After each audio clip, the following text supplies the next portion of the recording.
Make sure I'm flipped on. Good flipping morning, everybody. Welcome to another second in the week episode of Coffee and a Cup of Color, coming to you really, really early this morning. 6:30, we made it. It is currently 6:34 in Southeast Florida. 64 degrees and nice and cool this morning. Little foggy, partly cloudy.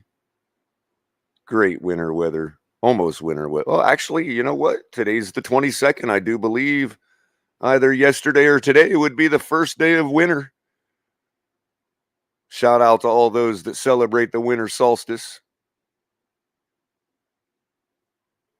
And of course, shout out to everybody that would be celebrating Hanukkah this week, Christmas on Sunday, all the different holidays, Kwanzaa, Festivus. All of them are great. Hey, by the way, do this little trick. Tell Siri Happy Festivus, or tell Google Assistant Happy Festivus. Watch what happens. It'll get you a nice laugh. Matter of fact, post in the comment section after the show if you did it. Go down in the comment section and post some of the responses. I think some will be interesting. Maybe I'll read some of them on my next show. But again, welcome to Coffee with a Cup of Color on TFTG, the Fins Tailgate, the only Fins Tailgate virtualized on the internet, on YouTube, on Twitch, Twitter, Facebook. We love you all. Come over and give us a like and a subscribe if you're over on those platforms. We're drinking McCafe this morning, original blend, regular flavor, medium. And very, very yummy. Thank you guys so much for coming out this morning. I know I'm waking people up. I know there ain't a lot of people watching right now. 10 of you watching. God bless you all. 7 of you liked. 3 of you don't use your right hand blinker, but that's okay. You'll get around to it. We're obviously going to talk about the Pro Bowl, who got in, who didn't get in. I want to move on to Green Bay. I'm not really interested too much in Pro Bowl talk, other than to talk a few of you off the ledge, because everybody thinks that, the league is obligated to care about our football team. But either case, it's 5:36 in the Midwest. 3:36 over on the West Coast. Those guys are really getting up. They'll be around in a couple hours probably. I don't know if I'll be going that long, but only so much to talk about on a Thursday. We'll have more as it ramps up, as people shift more and focus on Green Bay. Before we get into all the talk, first order of business, I want to give you guys an opportunity to throw me some questions. We'll call it Mailbag Day. Keep them coming. There's only 2 things I want to talk about, so if you want to hear Culler opine on anything else, throw me some questions in the chat. Hashtag them with me so I know they're a question for that purpose. But first, if you guys don't mind, we got to do some housekeeping. It is what it is. You know how it rolls. Cars don't run on water. And unfortunately, YouTube hasn't been very helpful with us lately, so we have to find other ways to do that. But that's okay.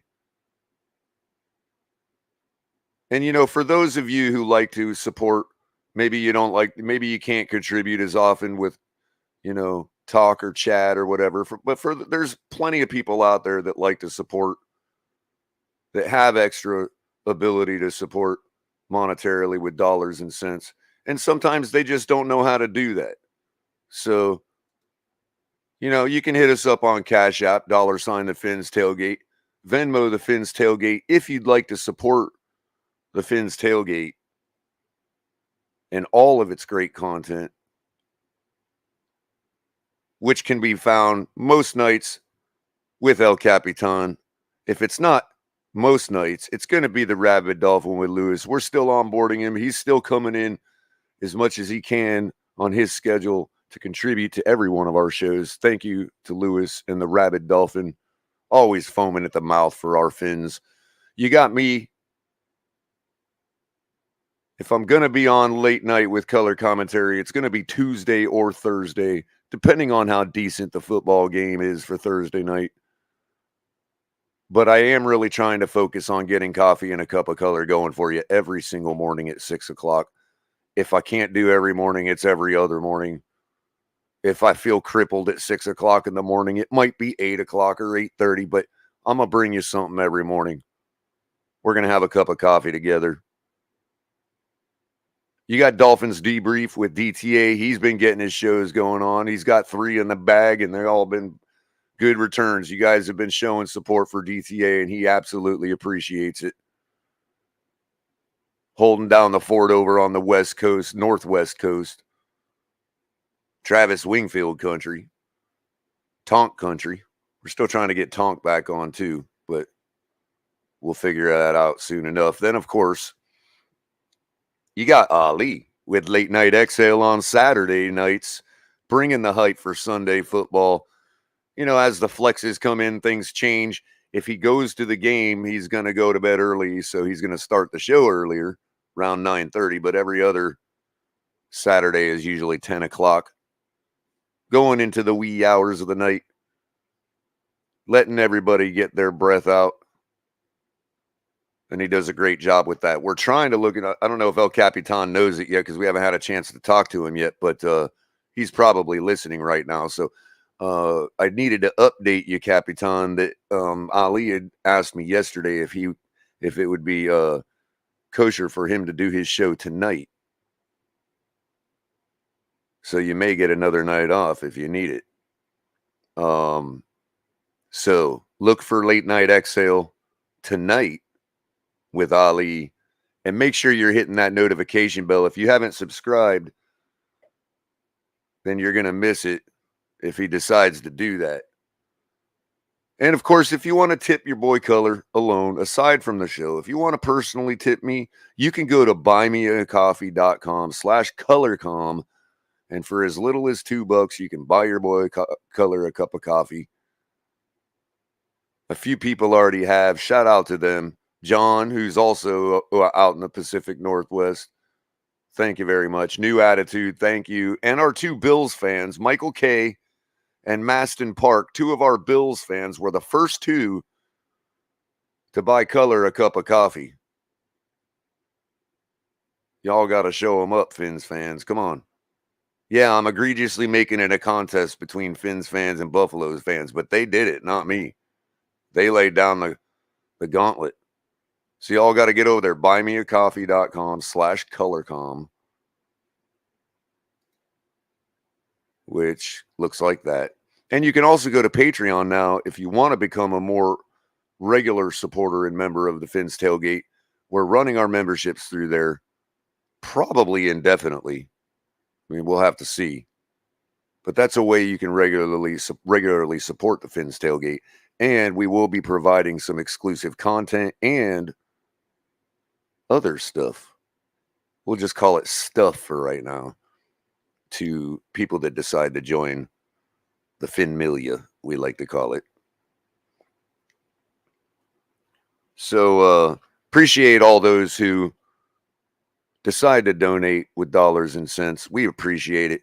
But for those of you that just like to watch and don't have quite the ability, that's fine too. I know how it is. You don't see me showering everybody with money on this platform. Oh, by the way, shout out to Pete. Pete sent me a nice Christmas gift through Cash App yesterday, and I wanted to give him a shout out to that because it was meant for what I forgot to mention on Buy Me a Coffee is that I've got a goal set for $100, and if I reach $100, I'm going to buy myself a new coffee maker. And Pete has donated $40 to that cause for the holiday. And so I'm going to change my goal setting to 60 so it reflects the 40 difference. We're up to $26. And so we only got to go, what is that, 34 more and we're there? I do need a new Keurig machine. It's getting kind of old. But either case, get over there and do that. Make sure you're doing that. But if you can't and you don't, you're not that type of person, I get it. I don't like to. This is the last time you'll hear about it. Maybe now and one other time during the show. I don't, it is what it is. People know you hear it, you know it, and it's up to you to do it. I don't have to keep reminding you about it all show. But for those that don't have the ability to support with dollars and cents, it is just as important and helps us just as much for you to like, subscribe, and share our content. Like this show, we got 17 in and 15 likes. All right, there's still 2 of you that don't use your right hand blinker. Dislike it if you will, because it does the same thing. It tells the algorithm to put us on people's feeds to suggest us to everybody.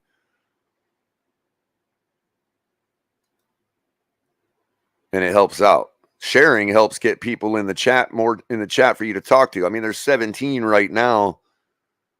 It's very early in the morning. That explains a lot. But if it gets shared more and there's more people that know it, there could be more people that are up this early in the morning that never dreamed there would be some idiot like me talking about Dolphins football. So, I know that when I used to, the daily grind in the morning, early morning, whatever,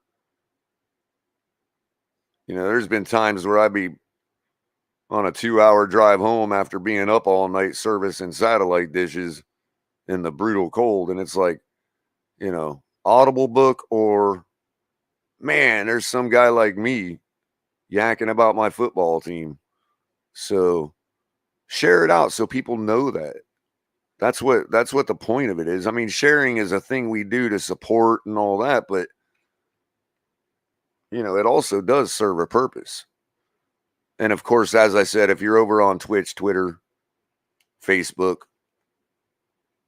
any of the other platforms, come over and give us a subscribe on YouTube so we can keep growing here. Helps us diversify. Look for a website coming. We're putting it all out. We ain't relying on one platform, people. We're trying to become, we're trying to provide content to everybody, not just people that want to come to YouTube. So help us do that. Like, share, subscribe. Another way you can help, where it's not extra dollars and cents, but if you're going to Fanatics to buy some gear, which we all do, hit the link in the description below because it tells them that we sent you there and that I suggested it to you.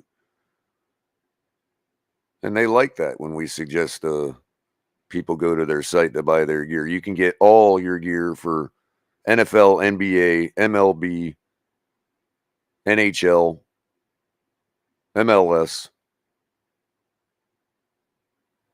the whole alphabet soup of leagues, all officially licensed. And make sure you're checking out the link for Backroom Collections as well for high-end custom collectible artwork, memorabilia, great stuff over there. Hashtag TFTG at checkout for 10% off. And that is Backroom Collections. Links can all be found in the description below, including the link to Patreon. It's simple. Patreon.com/TFTG. And of course, our gear. I'll burn through it real quick. You see it all right there. There's more of it. We got 2 different sites that have a different collection of stuff, but you see it all. Flip-flops, beanies, flags, and of course, all this great stuff. Get yourself a cup of coffee, a cup with all of our logos on it. That way you can join me with a cup of coffee on my show every morning. And the great thing about having a coffee cup, it gives you something to put your coffee in.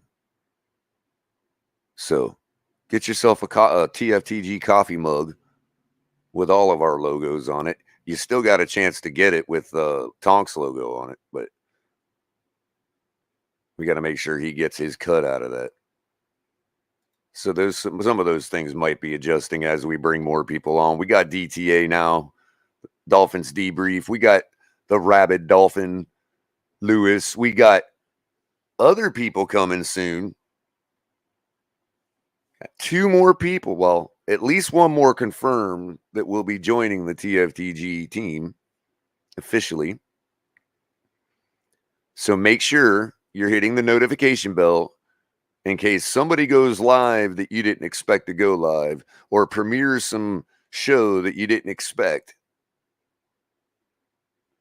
Because the couple people we got onboarding, everybody loves them. And one of them's got a really, really, really, really good idea. A really good one. You guys are going to love what this guy's going to bring to the table. I don't want to say who it is yet. I want to keep it a surprise. It's showbiz. We got to learn how to cliffhang you people and tease you people. You know what I mean? I'm going to tell you who it is yet. I think I am. Anyway, you'll love him. And you'll love what he's gonna bring to the table. It's absolutely going to be fun and very inviting.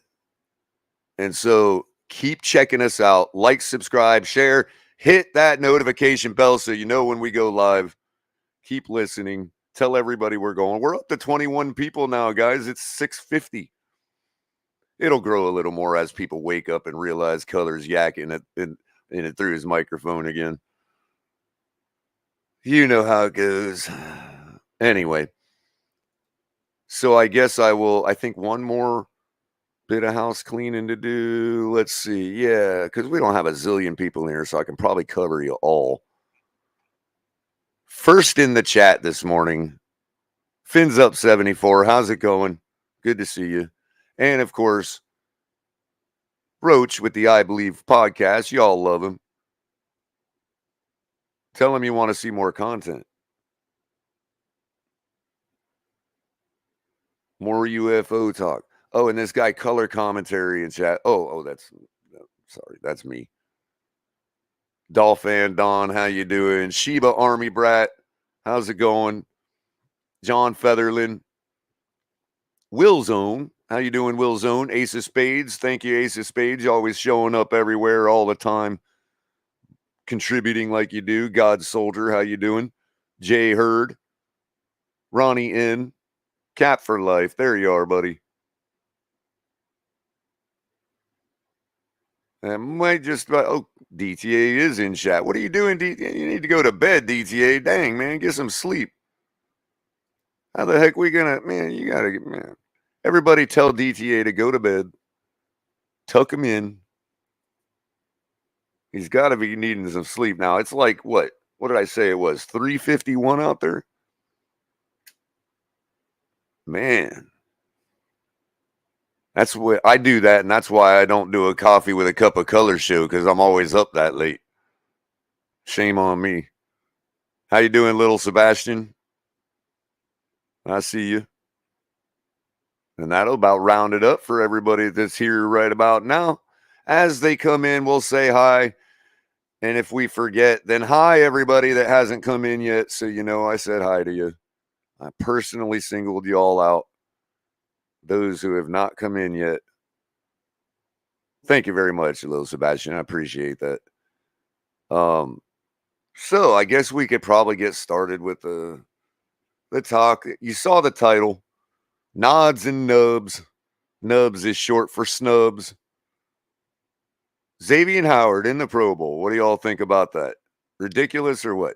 I don't know. I think he's the consummate professional. I mean, the first thing I wanted to do before I started talking about all this was remind everybody of a few things about the Pro Bowl. There's a reason it's called the Pro Bowl. Pro is short for a professional.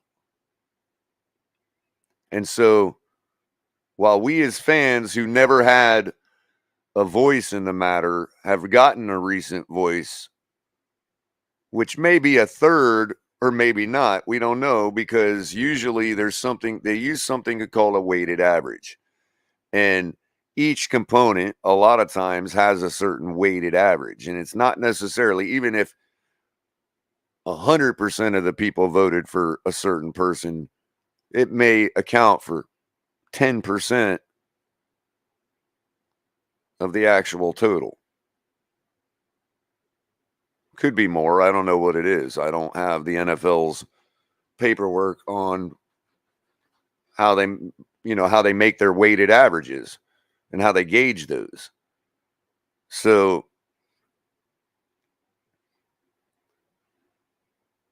that was never even factored in before. And what I think is the NFL is using the fan bases to, dare I say, take a temperature of who the fans are willing to see in the Pro Bowl that are not going to be available because they're going to the Super Bowl. Like, look, let's face it. If the starters in the Pro Bowl go to the Super Bowl, then who we stuck with? Trevor Lawrence? Mac Jones last year? So while it is, yes, a popularity contest, it also is a litmus test for the NFL. It's like, okay, if all these guys are going to the Super Bowl, who is the guy that's still going to draw a crowd to watching the Pro Bowl? That's really what it's about. We all know the Pro Bowl is boring. It's been narrowed down to skills competition and flag football this year. Well, at least they're going with it. I mean, I'd rather watch a known flag football game than act like it's real football but play worse than flag football. I mean, at least we know if they have to yank a flag, they're still going at their 100% because they know they can't be injured as easily. Okay, fine. Just admit it and let's do it. But that being said, I don't know. I as far as the Pro Bowl goal goes, as I said, it's short for professional. So when it comes down to it, the people that really have the say, the people that really have the say is the higher ups in the NFL, the people that make the lists, the people that vote that are like players and coaches and football magnates and all these other people that have way better valuations and eye tests than we do. Although some of them seem to agree with old Culler over here. And it really is about saying, okay, yeah, the fans do have some input and we want to know what they have to say, but it's kind of like Roman style where it was like, okay, you don't have a say, you have a say, but a billion of you make up one vote, whereas only 10 of us make up a vote over here for this guild or this group. You know, the plebes have a vote, but it's all collectively. It could be a billion plebes voting, but it'll still be only one vote. It's kind of an early form of a representative democracy or an electoral college sort of, you know. But that's just how it is. And the people that look at it say, okay, who is the consummate professional? This comes down to uh a couple players that everybody has been comparing this morning. I noticed Jamar Chase and Jalen Waddle. Now, as you guys know, while Tyreek Hill did make it in, it seems that Waddle's production this year hasn't been enough to ingratiate himself with the voters that do matter. And so everybody's a little hurt right now because Jalen Waddle didn't make it. And they're starting to make the comparison stat-wise between him and Jamar Chase. Okay, fine. Yardage-wise, it is stark. I mean, he does have a lot more yardage. But I think what people are forgetting is, again, the professional aspect of it.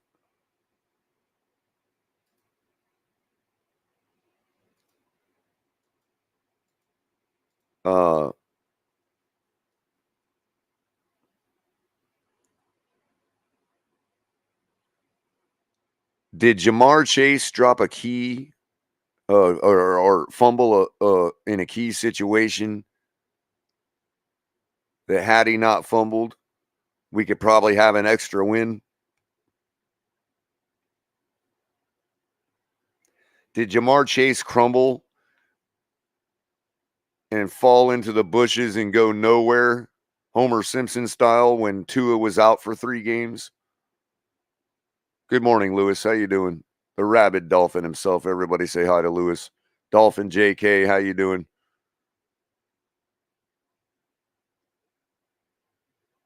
I mean, let's face it. There's something to be said about professionality.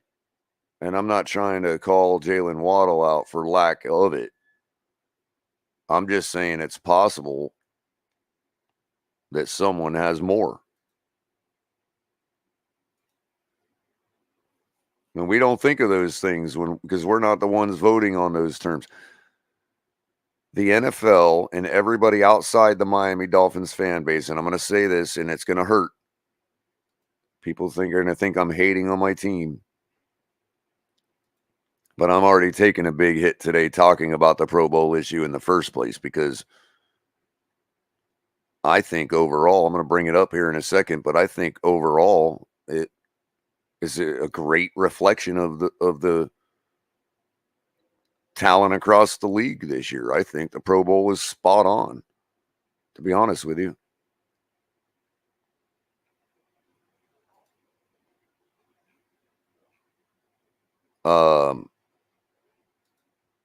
So I'm not one to but to have that take requires that I agree with people that don't think Tua is the second coming.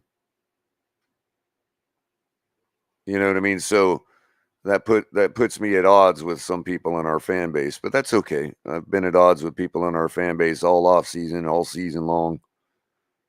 It's no big deal now.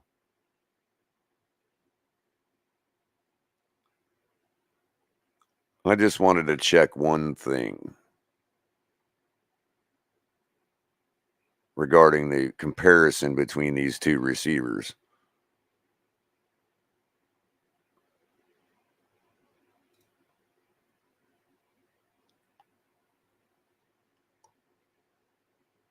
It is true that Jamar Chase only had 881 yards.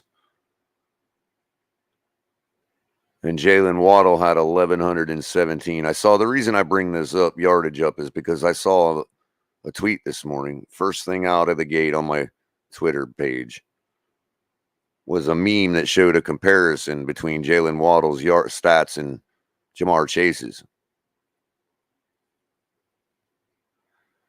Jalen Waddle has 1,117 yards, 7 touchdowns, 18 yards per reception, 11.1 yards per target, 79.8 yards per game, 61.4% completion rate.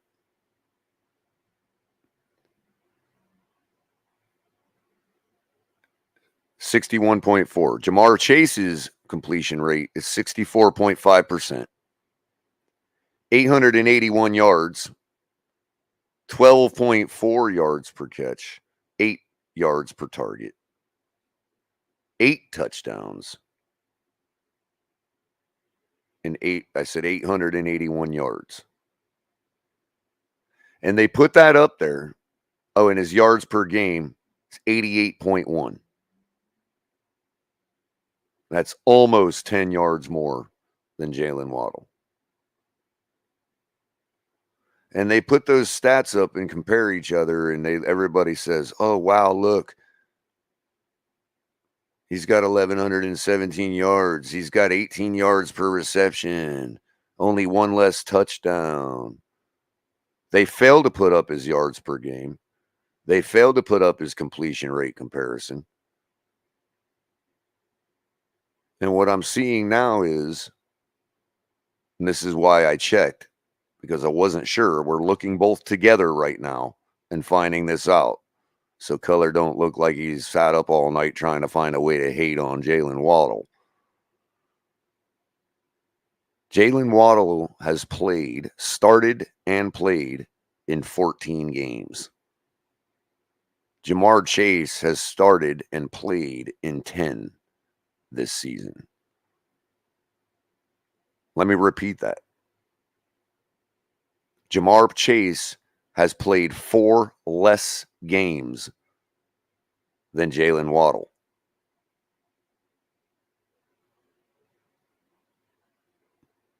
So through whatever injury caused him to not play 4 games, through all of that, he's been a consummate professional, and he has done his part to help the Cincinnati Bengals. He's got 8 touchdowns in 10 games. You all do the math. How many does he have if he plays 14 games?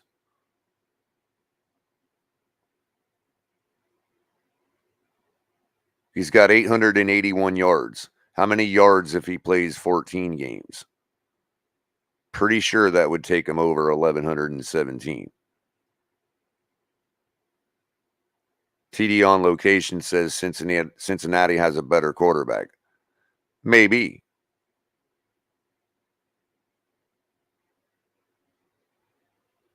But when was the last time Jamar Chase fumbled a football that could almost have directly caused us to lose a football game? That it's argued could have lost us a football game. I'm not saying whether that one fumble, I mean, there's plenty of other stuff we could have done to win that game. Sure. I'm not one of those to be that critical with the butterfly effect, but let's face it.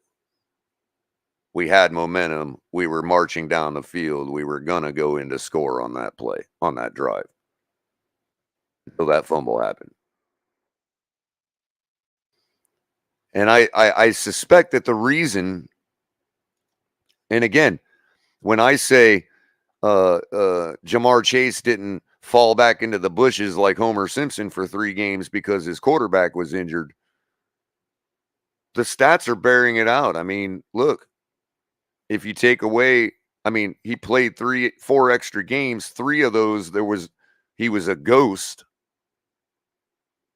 And if he's not a ghost in 3 of those games, I'm pretty sure he's on pace to be smashing Jamar Chase right now.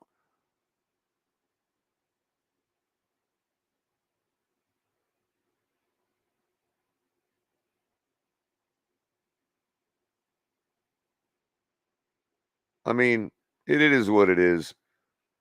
I'm just saying we shouldn't complain too hard. It just makes things worse. It just makes us look worse.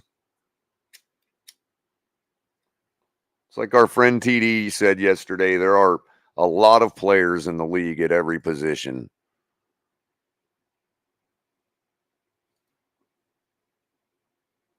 And the same thing comes down to Tua. I mean, I'm not one to say that everybody was punishing Tua in ears or Tua and on or whatever. I think that's just, man, that's hyperbole. I'm not going to go down that road. But again, the keyboard warriors that made sure Tua had the most votes or whatever and all this other jazz,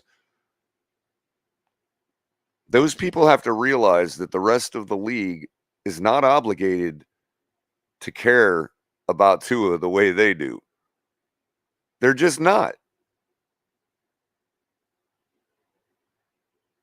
Y'all, a lot of people look at it from, like with Stephen A. Smith, a lot of people look at it, what he said, from the perspective of, oh, now you're coming. No, I've been watching Stephen A. Smith for a long time, probably the better portion of 10 years or more. And you know what I used to get mad with Stephen A. and his show about? Back when he was with Skip. I would get mad that when we would beat the Patriots or we would have a great game and or be on a winning streak or something, I would get mad that he wouldn't even talk about us. You all got mad because he started to smatter. Oh, what's going on with Miami early this year? Oh, Tua. Oh, I don't believe in that guy. This is why. Look at the eye test. Blah, blah, blah. Then we had the performance this week against Buffalo, and it opened his eyes. But the fact that he was even talking about us, when most of the fans look at that Stephen A. Smith correction, if you will, or flip-flop, depending on what you want to say, I don't care. Most people are like, I'm enjoying the fact that he's eating crow. No, not for me. I was actually waiting for this for 10 years. I've been waiting for this for at least 10 years, for Stephen A. to even talk about us, let alone positively, as real contenders. So let's not be fools. Let's not turn right around and give him the ability to spit truth back at us when we fail. Let's keep it going. We got Green Bay this week. They're beatable. There should be no reason we don't beat Green Bay. I get the whole Aaron Rodgers thing and that factor. He's a bad man, to echo one of my favorite pundits in the sports world, Stephen A. Smith. So thank you for that, Stephen A. Sincerely thank you for that take. Because that's what they call a litmus test, ladies and gentlemen. A litmus. And some of you from the science world and even the half-educated world understand what I'm saying. When a guy like that is talking you up, it's time to recognize. It's time to think that maybe what we have been doing is sort of real.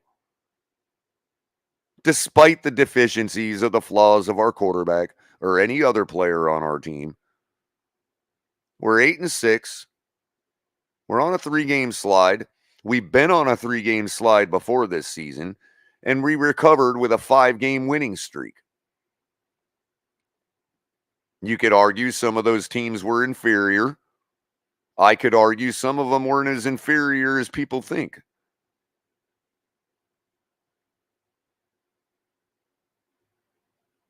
But we can't be foolish. Green Bay, while beatable, is not an inferior team. Aaron Rodgers will make sure of that.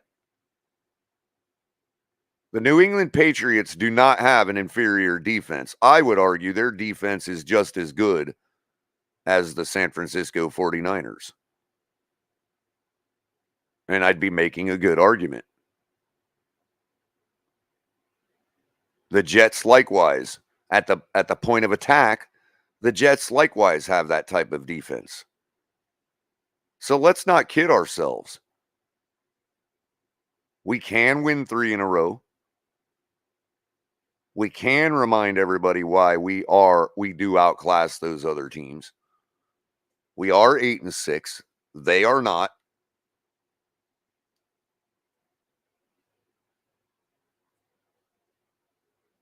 How many of them have had a 5-game winning streak this season? I don't know. I could be talking them out my rear. Maybe one of them did. I don't know. But in fear that we all play the same teams. So even if they are inferior teams, who else went on a 5-game winning streak?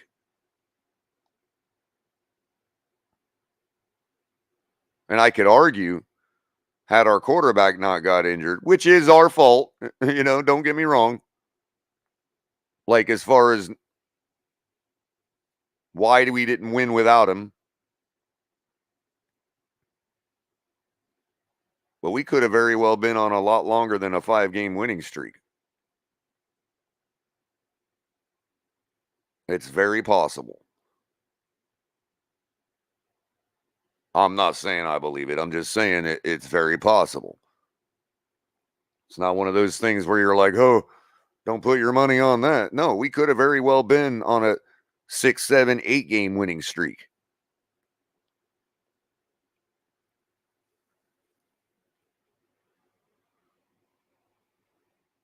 There are signs that make me think it wouldn't have mattered, like losing to the 49ers the way we did, losing to the Chargers the way we did. Those things are valid. We have to be mindful of that. Those teams are good teams. One of them had a trash defense, and we have 2 really good defenses left to play. One of them in their house. Let's face it, though. We're in a good position. All 3 of these teams should be beaten by the Miami Dolphins in their high-powered offense alone.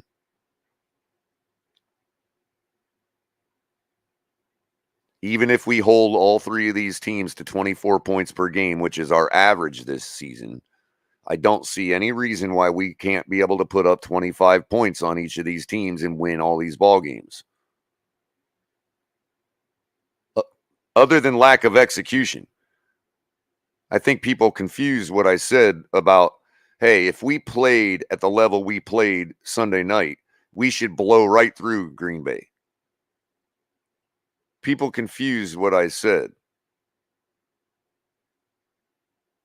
Oh, well, that was in a losing effort. That means that the same things could happen that caused us to lose. That's supposing you believe that we lost our game. Yeah, you could argue we had it in hand, and you could argue that it was ours to lose, but Buffalo still won that game. There's no doubt about it. Josh Allen took his team on his shoulders in the driving snow in his face and blew through our defense, which ain't a hard feat. I get it. But my point is, they won that game. There was never any reason to be ashamed of our performance Sunday night. You even had Michael K complimenting us on it.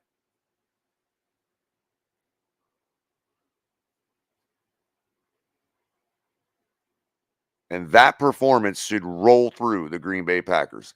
That performance should be able to put up 25 points on the Patriots. That performance should be able to put 25 points up on the Jets. Now, 2 of those games are at home, and everybody wants to forget that our home defense is the best in the league, giving up 15 points per game. If we can't score more than 15 points on these 3 teams each, we don't deserve to be in the playoffs, and you all know it. I'm tired of people acting like, playoffs, 1 game. No. We're either good enough to contend with the best, and that's why we make it to the playoffs, or we're out of the playoffs and we don't deserve to be there anyway. You win these 3 games, you reset the clock, you reset everybody's perception. I don't think they're easy games. If we win all 3 of these games and we're going into the playoffs and people are questioning the quality of our opponent, I'll laugh at them because Aaron Rodgers is always tough. The Patriots have a great defense, arguably number 1, number 2 in the league. The Jets have a great defense. They both can put up points, but the Patriots, I'm not scared about putting up points. The Jets, depends on who shows up at quarterback and which one of the three show up.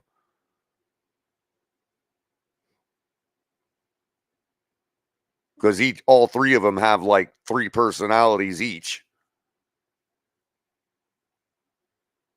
With the Jets, it's a matter of just putting their QB on the ground. Forget who it is. Obviously, with the Patriots, you just disrupt Mac Jones. That's easy enough. But you also have to stop their running game because even though it might not be a good one statistically or whatever, I haven't looked, Bill Belichick can always put together a good game plan. So, if we're going into the playoffs on a 3-0 stretch, we belong there. I'd argue 2-1, but we belong there at 3-0 on this last stretch. Absolutely. Because what that would signal is, hey, maybe we do just drop 3, win 5, drop 3, win 5. Maybe that is our identity. We might not be so afraid to embrace it if that's our identity. That's not a bad identity to have. Oh, we can't just win. We can't just lose 1. I get that. But if you're losing 3 and then ripping off 5 every time you lose 3, I'll take that if that's my identity. Especially because now 5 in a row would bring you to where? The AFC Championship game. If you throw aside quality of opponent. The way to throw aside quality of opponent is to execute. To execute your paper. Liquidate your paper. We got this great paper. All these big names, all this great talent. Arguably, we match up with everybody. We showed we can match up with everybody Sunday night. We need to liquidate that paper. And if we do, there's no reason why we can't go on a 5-game run no matter who the quality of opponent is. We didn't have a lot of great production on offense against the Patriots, the Ravens, and the Bills to start the season. But we won those games. Tua wasn't playing the greatest in his short play against Cincinnati. But I think he could have corrected things and we could have won that game. It wasn't out of hand.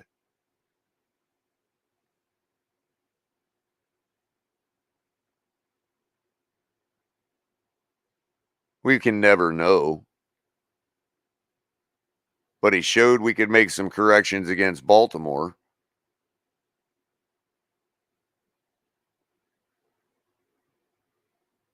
You know, Sunday night, you could argue we showed we could make some corrections, start putting some points on the board. We had a 13-point. We outscored Buffalo 13-0 in the third quarter. People don't think of it on those terms, but that's pretty good. That's a good football team. Sorry to tell you, Buffalo fans. That's what changed Stephen A's mind. We need to keep that up.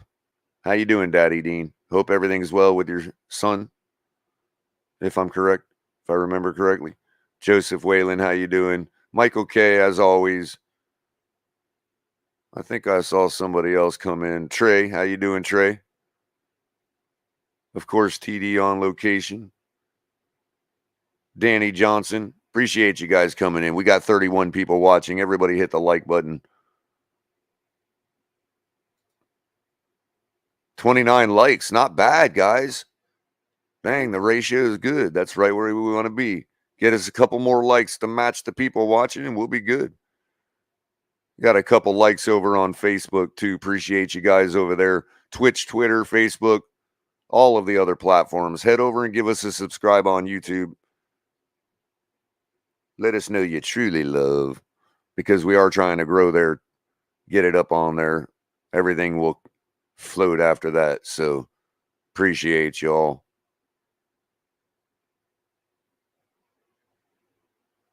And I don't know. I just think the Pro Bowl snub, I don't see it so much as a snub. We are what we are. The same argument I made about Waddle could be made about Tua. I don't want to drag it out.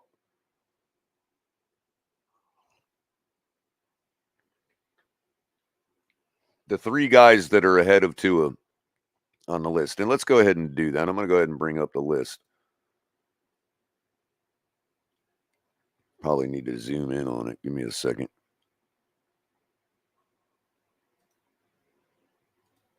Oh, yeah, definitely need to zoom in. All right, cool. So as you can see, this is right from NFL.com. We've got the same old players at quarterback, Patrick Mahomes. Josh Allen and Joe Burrow will be backing him up. Some notables at running back. Derrick Henry only made third. Nick Chubb, of course, starting. Josh Jacobs in the mix, too. I don't know why they don't have a second fullback, but it would have been nice to get some credit for Ingold. But, I mean, people are pumping that up like that's a snub, too. I mean, come on, guys. The guy has dropped at least 3 crucial passes that I can think of that would have been easy first downs that could have changed complexions of games. I mean, come on. You know, Tyreek Hill obviously representing Miami Dolphins. With again, I mean, the guy has had this type of season every single season he's been in the league across 3 different quarterbacks. It's starting to really be time, and I know he's not going to get it, but it's really starting to be time for the NFL to think about awarding the first wide receiver MVP. I mean, it's getting ridiculous. Not one wide receiver in all the years of the MVP. I mean, come on. Of course, rounding that out, starting on the other side of Tyreek Hill is Buffalo's receiver, Stephon Diggs. I don't think anybody doubted that. Backing them up is Jamar Chase and Devontae Adams. You see where the comparison is actually at, people? It's between Tyreek and Jamar, and Tyreek got the start.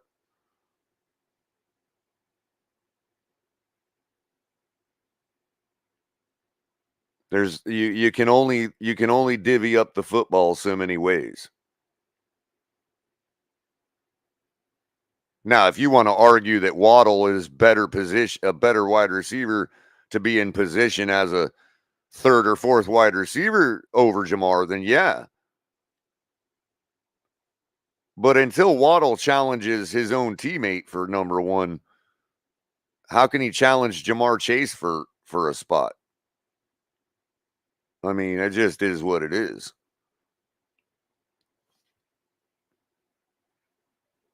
I mean, Pete told you all that, Tyreek was going to get the lion's share.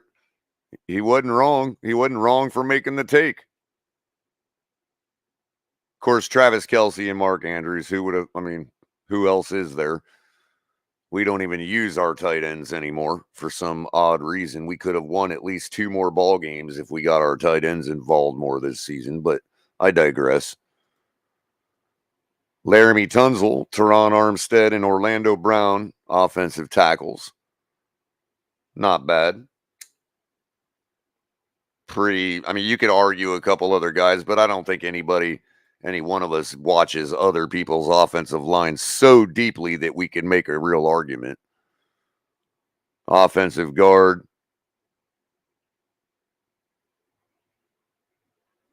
As you can see, nobody notable there. Myles Garrett, defensive end, is notable because, we held him down on offense, on our offensive line. Good job to them. Our offensive line, because of this right here, people, shut down a Pro Bowl pass rusher. How do you like that? Couple other notables.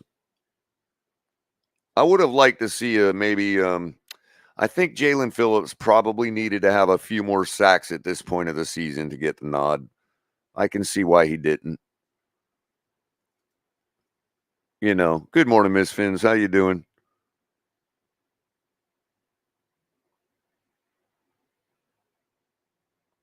Matt Judon, another linebacker that we shut down.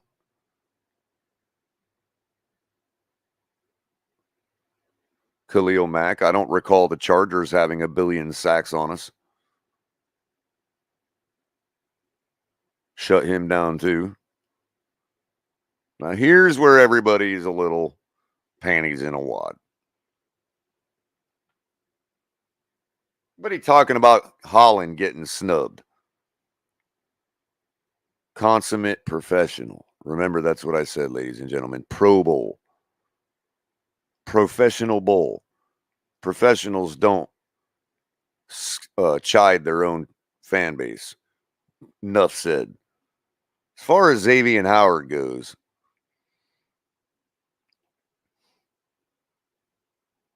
who else? I would argue Cater Kahoo or,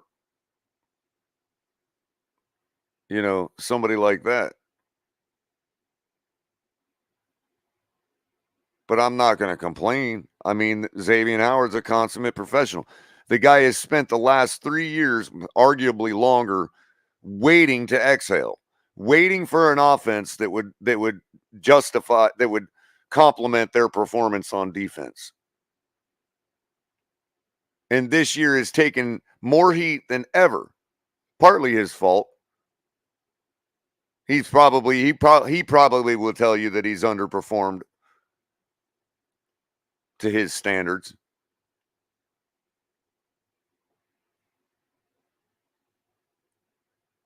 But I'm about sick of this notion that we're supposed to ignore the fact that our defensive players have had no complimentary play on offense to the point where we're winning enough for people to look at them.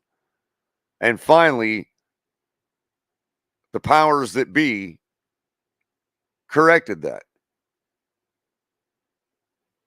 That's the way I see it. I'm not going to complain about Xavier Howard making the Pro Bowl. He's a professional. Shows up, puts in the work, has better hands than arguably 50% of the wide receivers in the league.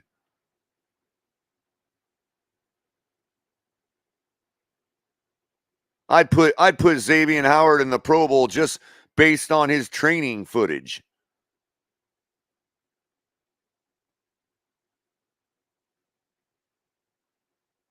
Matter of fact, we might want to think about playing him on that side of the ball these days. Maybe get him over in the wide receiver room to remind them how to properly take a football out of the air. At least he has an excuse. Nobody's targeting him.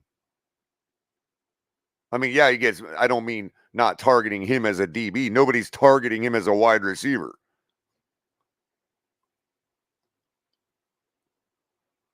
I'd argue he'd have a better completion rate than half the wide receivers in the league if he played wide receiver.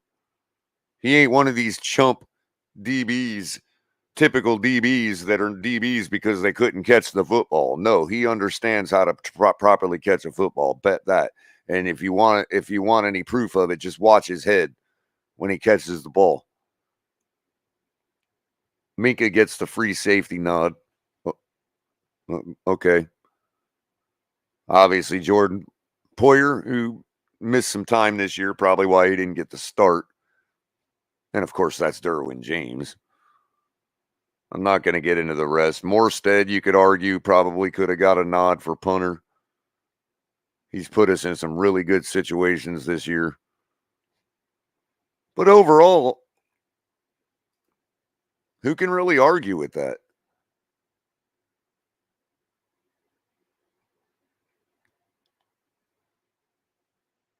I mean, I don't see any way to really complain too hard about it. It is what it is.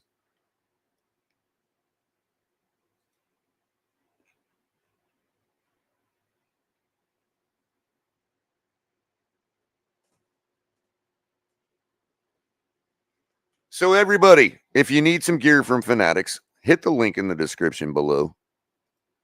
We're about an hour in.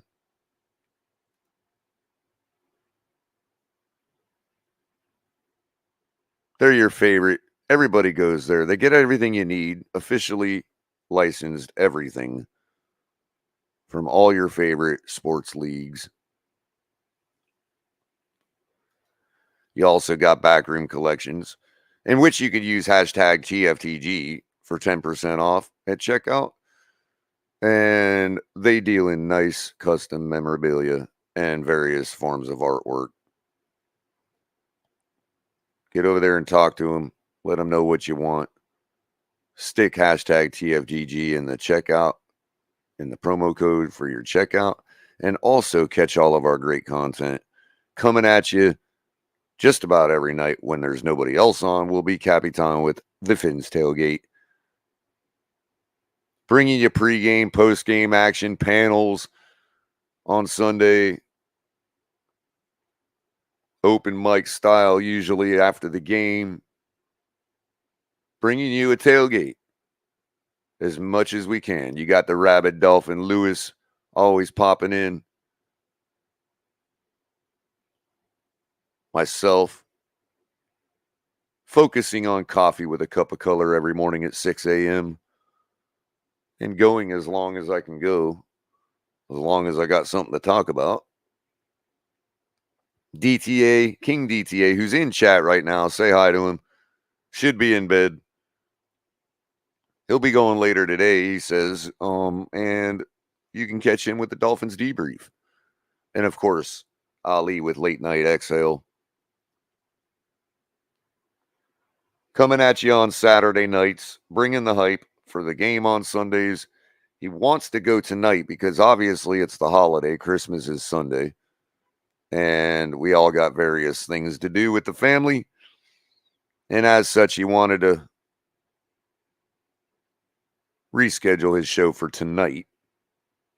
So hit the notification bell after you like and subscribe to make sure you're notified whichever one of us is going tonight, either El Capitan or Ali with Late Night Exhale on a Thursday night. You can Cash App us with $ the Fins Tailgate or Venmo the Fins Tailgate if you'd like to support the show with dollars and cents. And if you don't, just hit the like button. That helps just as much. And if you'd like to tip your personally, your host, you can buy me a cup of coffee at buymeacoffee.com/colorcom. And it looks like that. You can also join Patreon, TFTG, become a member. We're working that out because we can't get members on YouTube right at the moment. So we got to give you guys a way to support the channel, the ones who like to do it regularly. And right now you can do that on Patreon/TFTG. And we're going to start shifting our exclusive member content over there. And of course, what I'm doing is showing you all the other great gear you can get from the Fins Tailgate merch stores. Everything you need. $100 goal on Buy Me a Coffee, and I get myself a new coffee maker. So help me out. They're hard to clean. They're probably more expensive to clean the dang things than it is just to buy another one. So there you go. Shout out to those that have already bought me a cup. New Attitude, Michael K., Maston Park, and John, the Seattle Fins fan, plus Lewis. I'm sorry. Sorry. Not Lewis. Pete with the $40 donation and the Christmas gift going towards my coffee maker. Appreciate that, Pete. Y'all can be just as animated sometimes. I had Lewis on my brain at the time when that's why I slipped. But hey, what can you say? You got two brothers. They act and look alike a lot of the time, and you're confused. It's like I feel like I'm my mother or something. You know, calling me by a sibling's name or something. Yeah, I got a Keurig TD. That's what I'm talking about. They're kind of a pain to clean over time, and they build up stuff that you don't want you're brewing your coffee through. So I just buy a new one every once in a while. I don't get like an expensive Keurig. $100 is probably too much, but I figured that's a good goal to set. You know what I mean? Nice round number. How you doing, big little man? I'm doing great. Thank you very much. New Attitude, how you doing?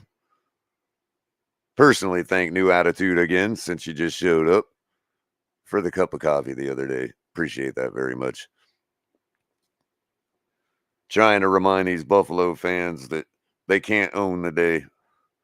Good morning, Ryan AP. How you doing? So let's get into this Green Bay Packer talk now that we did some housekeeping again.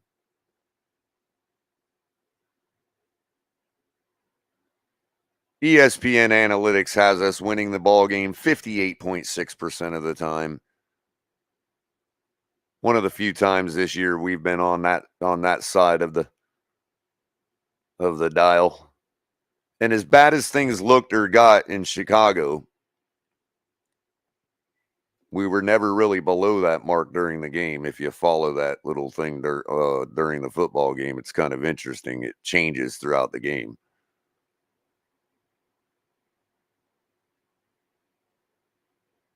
And it was kind of interesting to see when we beat Buffalo that we were in a favorable spot. Only a very small portion of the game, even to the end, they still had Buffalo winning that game. That was fun. So we'll go QB comparison. Well, first we'll start with the logistics involved. Game's going to be in Miami, Hard Rock Stadium, 1 p.m. on Christmas Day. One of the few games that are on. Covered by Fox. You can catch it on your local Fox affiliate.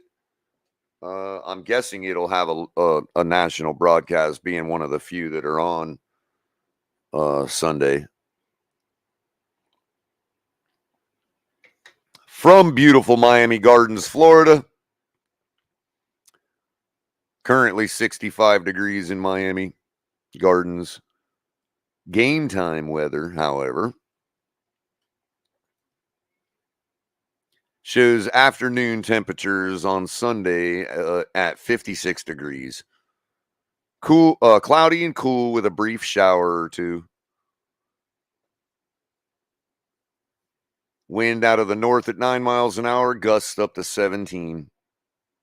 Humidity at 43%. And the probability of rain, 64%. Kind of like the games we've been playing up north. Interesting. Maybe even a little wetter. But it is still kind of a different wet. It's cold. The rain's cold in Florida in the wintertime. It's like bullets hitting your body. I don't think that'll bother professional athletes, but real feel will be 50 degrees, so a little chilly. That's because of the wind. Now, it is Thursday. Subtropical climate weather can change. This forecast for Sunday could be completely the opposite tomorrow. So just keep that in mind. It's just like anywhere else with volatile weather. That's how it is.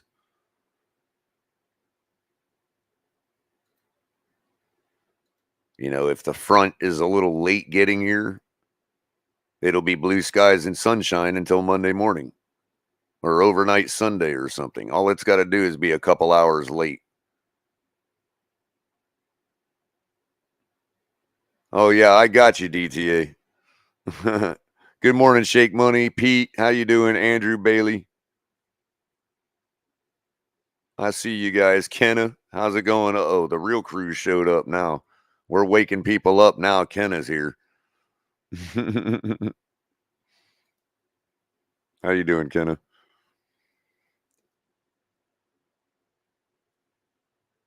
Vegas has Miami favored by 4.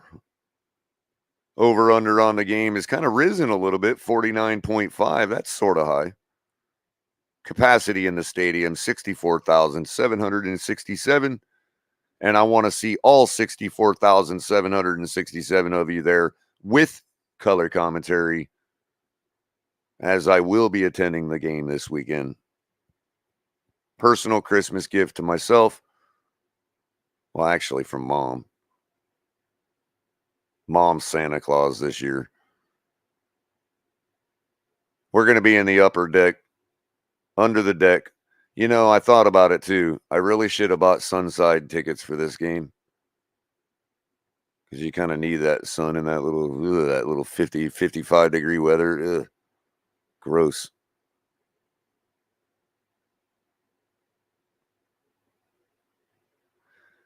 I mean, I'm kind of asked if I'm going live at the game. I haven't quite been able to nail down the logistics yet, but I'm going to at least pop in.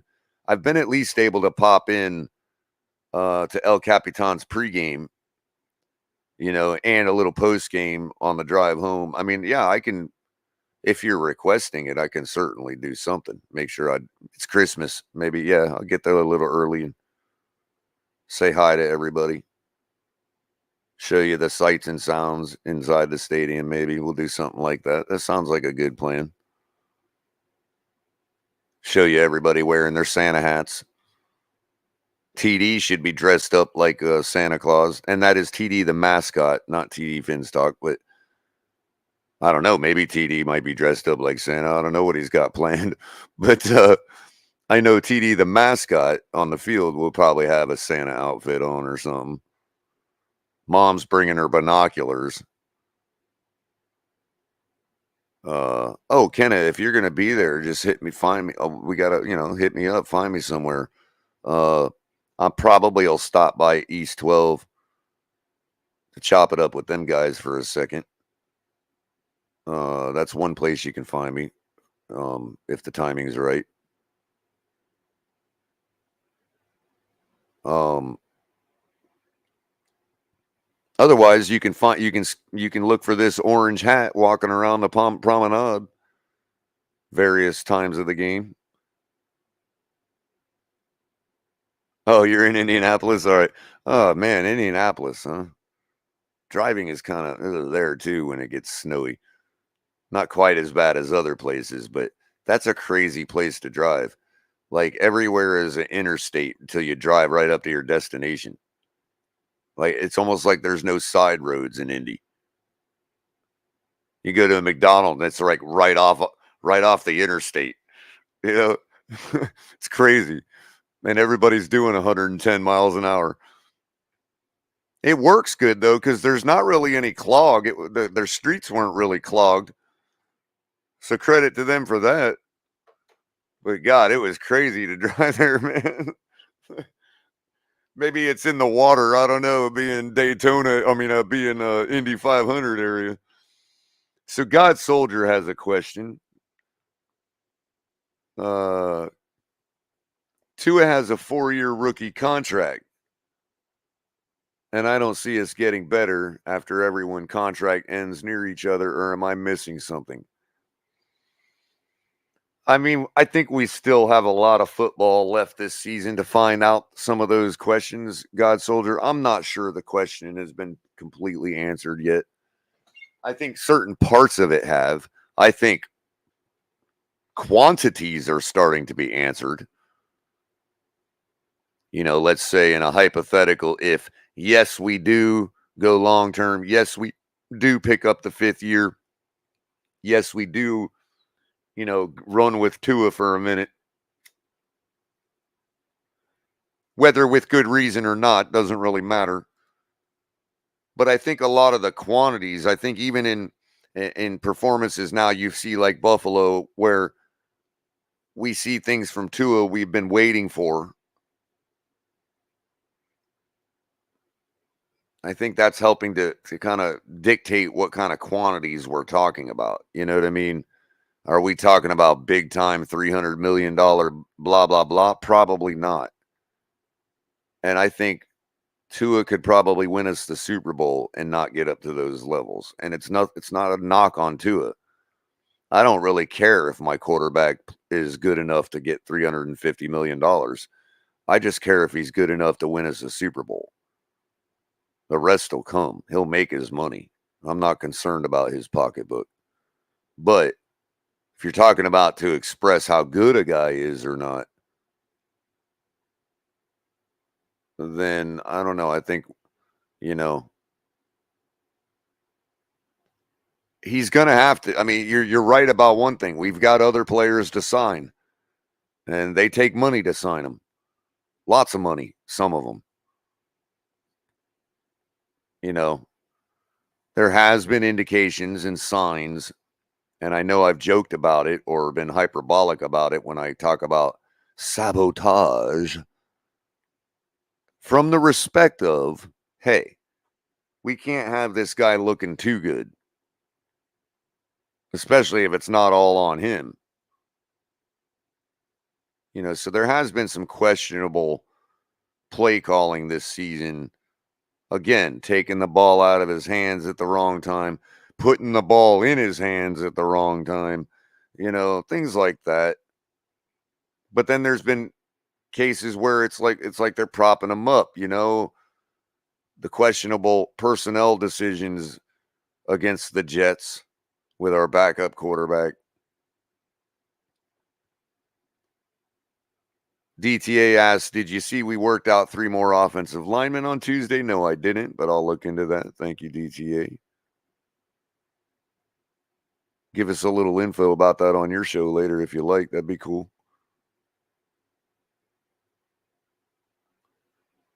And Dolphin Don, to sum up the Pro Bowl talk, I guess. Yeah. I mean, that's ultimately why I'm not too hurt over it. Dolphin Don agrees with Todd, who says, I agree with DTA. Oh, good. Did y'all get a room? All 3 of you. You're all in agreement. These perceived snubs can actually help us this year from a motivational standpoint. Yeah, absolutely. They don't, it's just fodder for the locker room. How's it going, Dolphin Ear? Cat for Life had a question. Has Uno hit his ceiling? Well, you know what? I don't really know how to answer that because I'm not sure we still even know or could know. I know he's getting to a ceiling, some kind of ceiling. So we're going to help you out, app, and I'm going to go ahead and fire up this poll right here.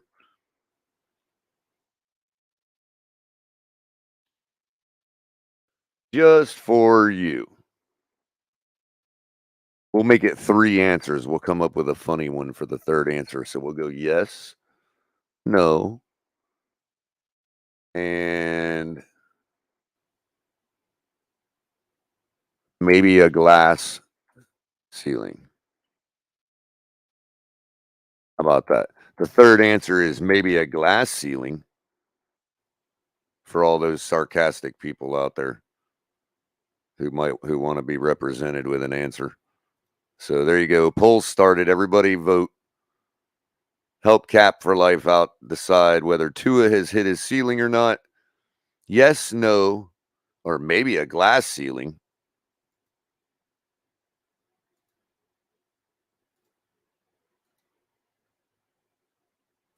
We'll see how that goes. I'll keep it up for a while. 7 of you have already voted. Keep going. We'll run it for a little while longer. I'm not going to go for much ever because I do have a promise to keep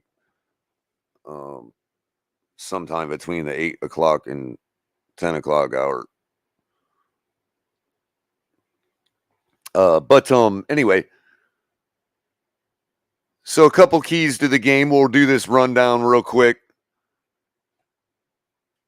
Passing yards, Aaron Rodgers, the great one, the bad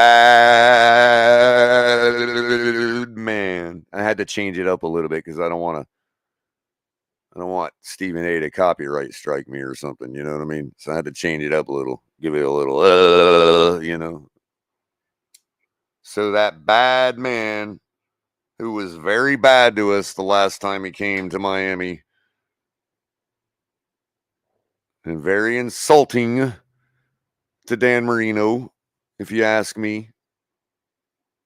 Maybe it was to honor him. I don't know. How you doing, Miami Fan Talk Show? That should be Big Philly, if I'm not mistaken. How you doing?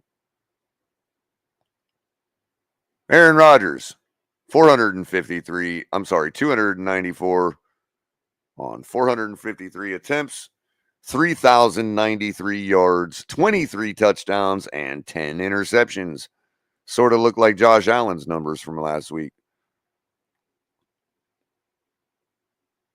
And, of course, our boy Tua, 243 for 375, out of 375, 3,238 yards, 24 touchdowns, and 5 interceptions. Aaron Jones, 181 carries, 937 yards, 2 touchdowns.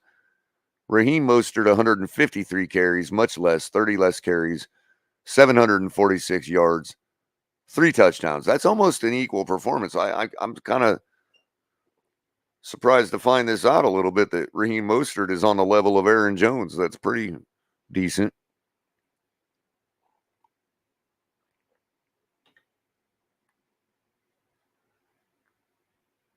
Pete says Culler, Tua hit a ceiling and is now regressing.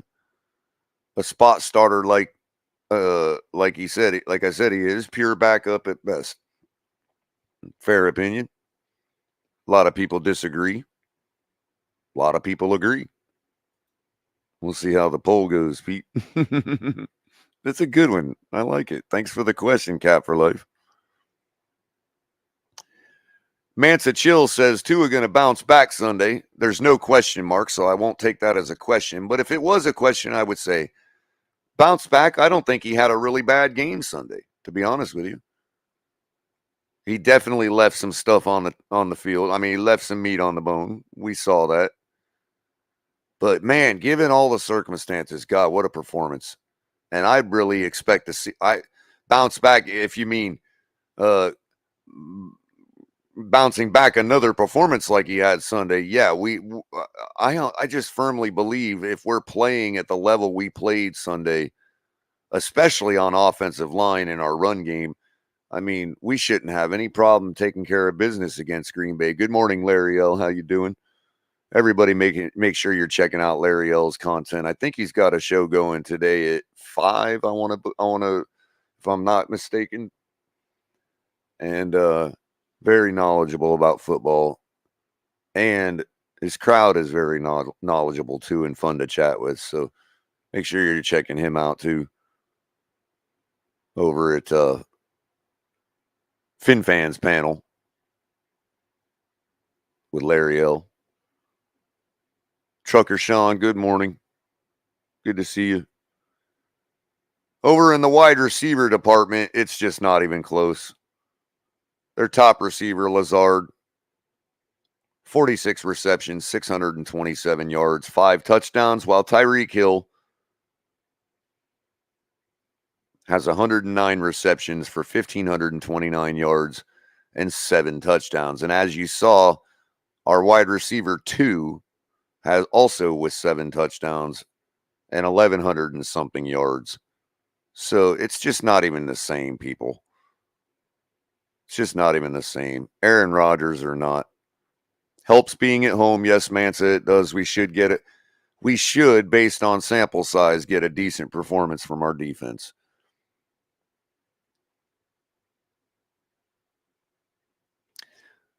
T-Bone Steak asks, Culler, assuming Tua wins the Super Bowl this year, would he be the first ever to win a Super Bowl in his rookie contract year? I do not believe so. I think Russell Wilson would be one of those that has done it. Without looking for sure and knowing, 100% factually. But I do believe Russell Wilson is one that has done that at the very least. Can't think of any others off the top of my head. But good question. I believe Tom Brady would be another.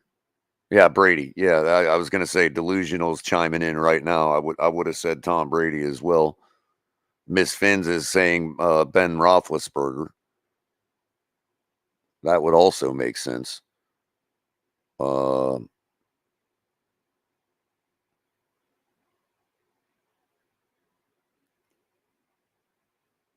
the notables on injury that ESPN is still has tracking right now.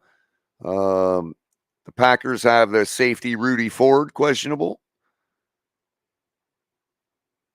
Elston Jenkins guard is questionable.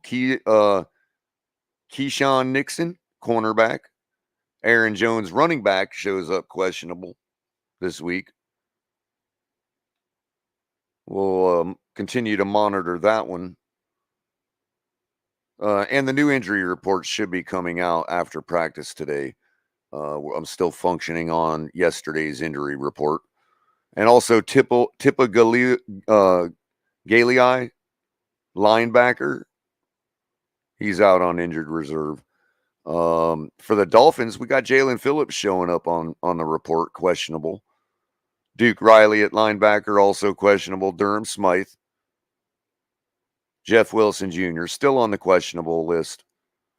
But I think Mike McDaniel has been on record to say we should be a go to get him back in. Going against the Packers, given the performance we got from Mostert last week, we'll probably see light usage from Wilson, so I wouldn't necessarily be peppering him with your fantasy lineups quite yet.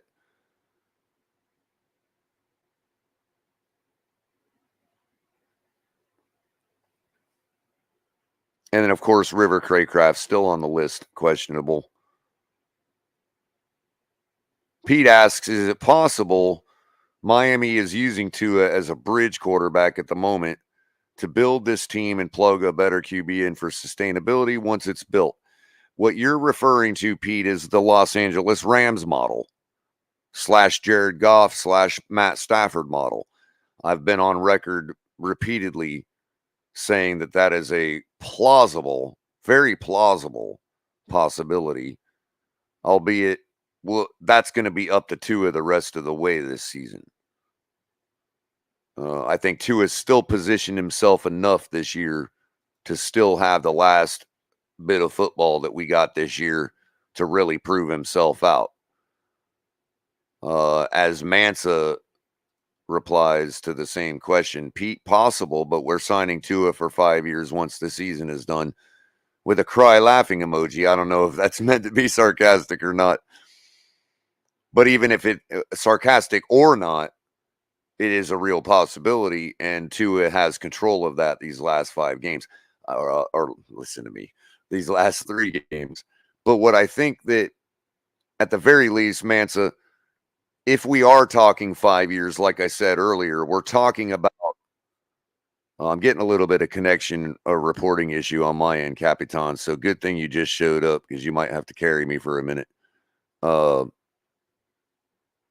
I think if we were even talking 5 years, it's going to be not quite, it's not the super contract like everybody thinks. It'll be something we can get out of, and it'll be something we can afford. I don't hear you, Capitan, if you tried to say something, but welcome. Can you hear me now? Appreciate you stopping by as always. Yeah, my coffee and a cup of Culler, bro. What's that? Coffee and a cup of Culler, man. I had to come through. I appreciate it, man. I appreciate it. Not too much to talk about this morning. It's Thursday, Well, middle of the week. But I hear people, the rumblings. They're trying to find interesting ways to make this game very interesting. It's Rodgers versus Tua. La la la la la. but Look, we guys, should be able to see through all that and just whoop this team's ass, man. I mean, they are what they are.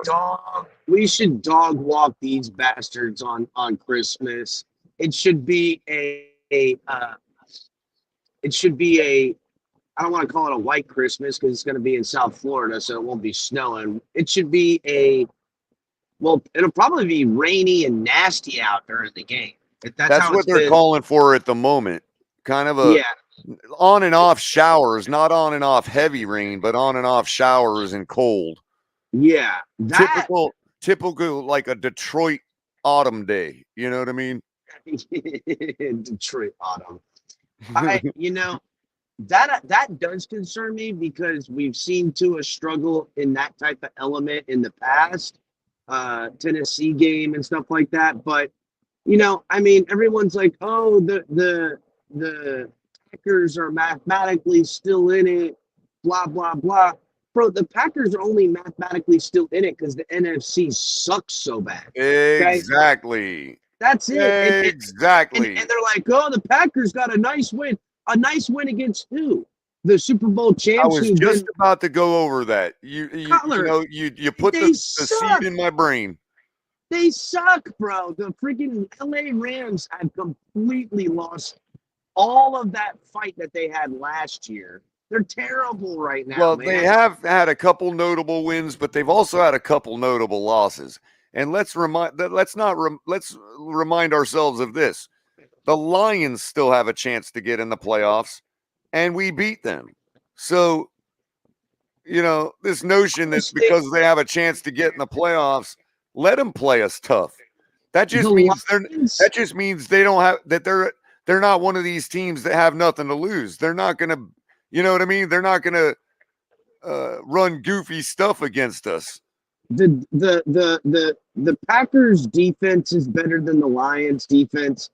The Packers quarterback is better than the Lions quarterback, but the Packers offense ain't better than the Lions offense. Yeah, their whole offense is AJ Dillon, Aaron Jones, and that new wide receiver. Oh yeah, the white boy. Watson. What's his name? Christian Watson. Yeah, that kid fucking came out of nowhere. But you know what? That's how it goes with these guys. They come out of nowhere for the Packers. But look. It is Aaron Rodgers. We know he can dice up anybody at any moment. But I don't know, man. To me, our defense plays different at home. This team has got to be feeling some kind of way after losing 3 on the road, a heartbreaker in Saturday's last loss to Buffalo. They got to be looking at this team and thinking, not in my house, not on Christ's birthday, and not happening today. Right. That's And how the it. fact that people can say whatever, it might just be that way. But what if our identity is losing 3 in a row and then ripping 5 off? You know what I mean? What if that's just our identity? We're about to win 5 in a row. I mean, you I know what mean, I'm you saying? never know. That I, could very well be our identity as well as anything else could be our identity. you You know, know? and I keep seeing this thing pop up where if the Jets lose to the Bengals on Thursday and the Packers lose, or no, wait, the Jets lose to the Jaguars and the Bengals lose, or whatever. I don't know. Like the Patriots and Jets lose this weekend or this week, and the Dolphins win, that we clinch a playoff berth. Well, they don't have that scenario listed on NFL.com's website, so I have to look Literally, into that, I man. literally see that tweet, and it's all over Facebook. It's all over everywhere. I'm sorry, I don't see how that's possible. If it was, they would have it listed on the website. Yeah, it's not. It's not true. I know people are talking about it. It's a lie. I'm sorry, because we could end up having a tying record with the Jets and 2 losses with them, with us both having whatchamacallit. It doesn't make sense to me. So I'll have Right. to look into it more. But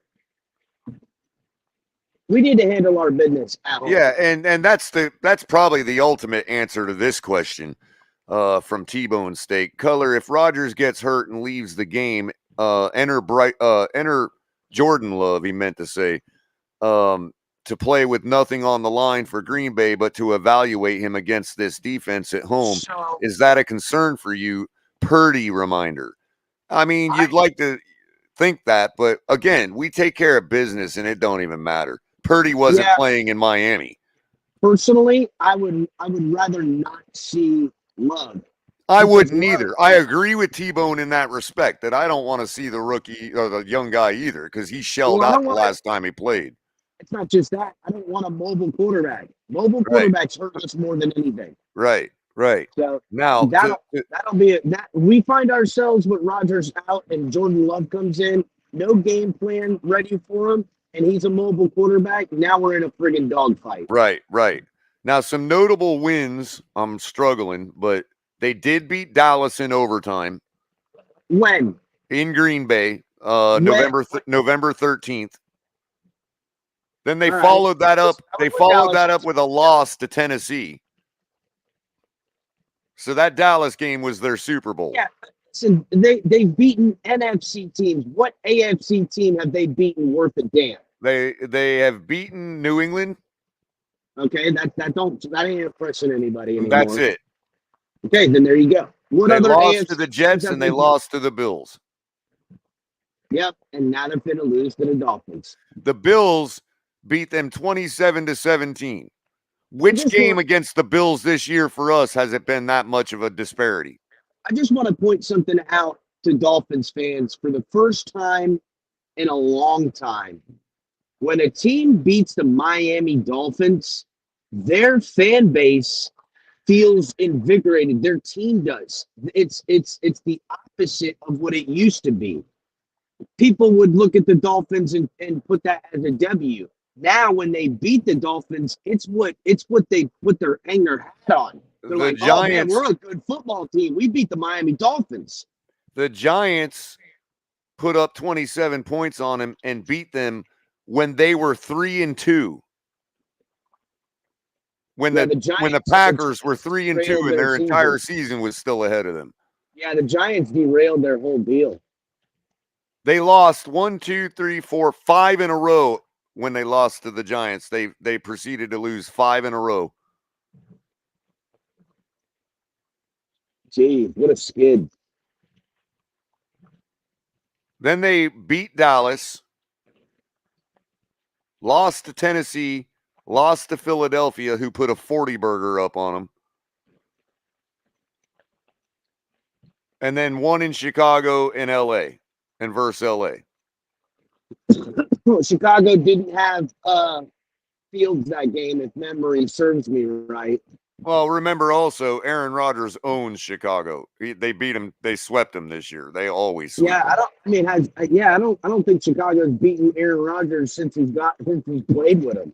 Right. I mean, Now, that all being said, here's an interesting factoid that I would have never imagined, especially given the fact that there was a couple games where that guy Christian Watson had a great performance, right? Good morning, Batman. Hey, man, And what's Josh up, Keppel, hey, how you doing? Good morning to everybody in chat. I can't see it, so right on. Shout out to everybody. Make sure you guys are hitting the like button. Aaron Rodgers has not thrown for 300 yards this entire season. Holy shit. For real?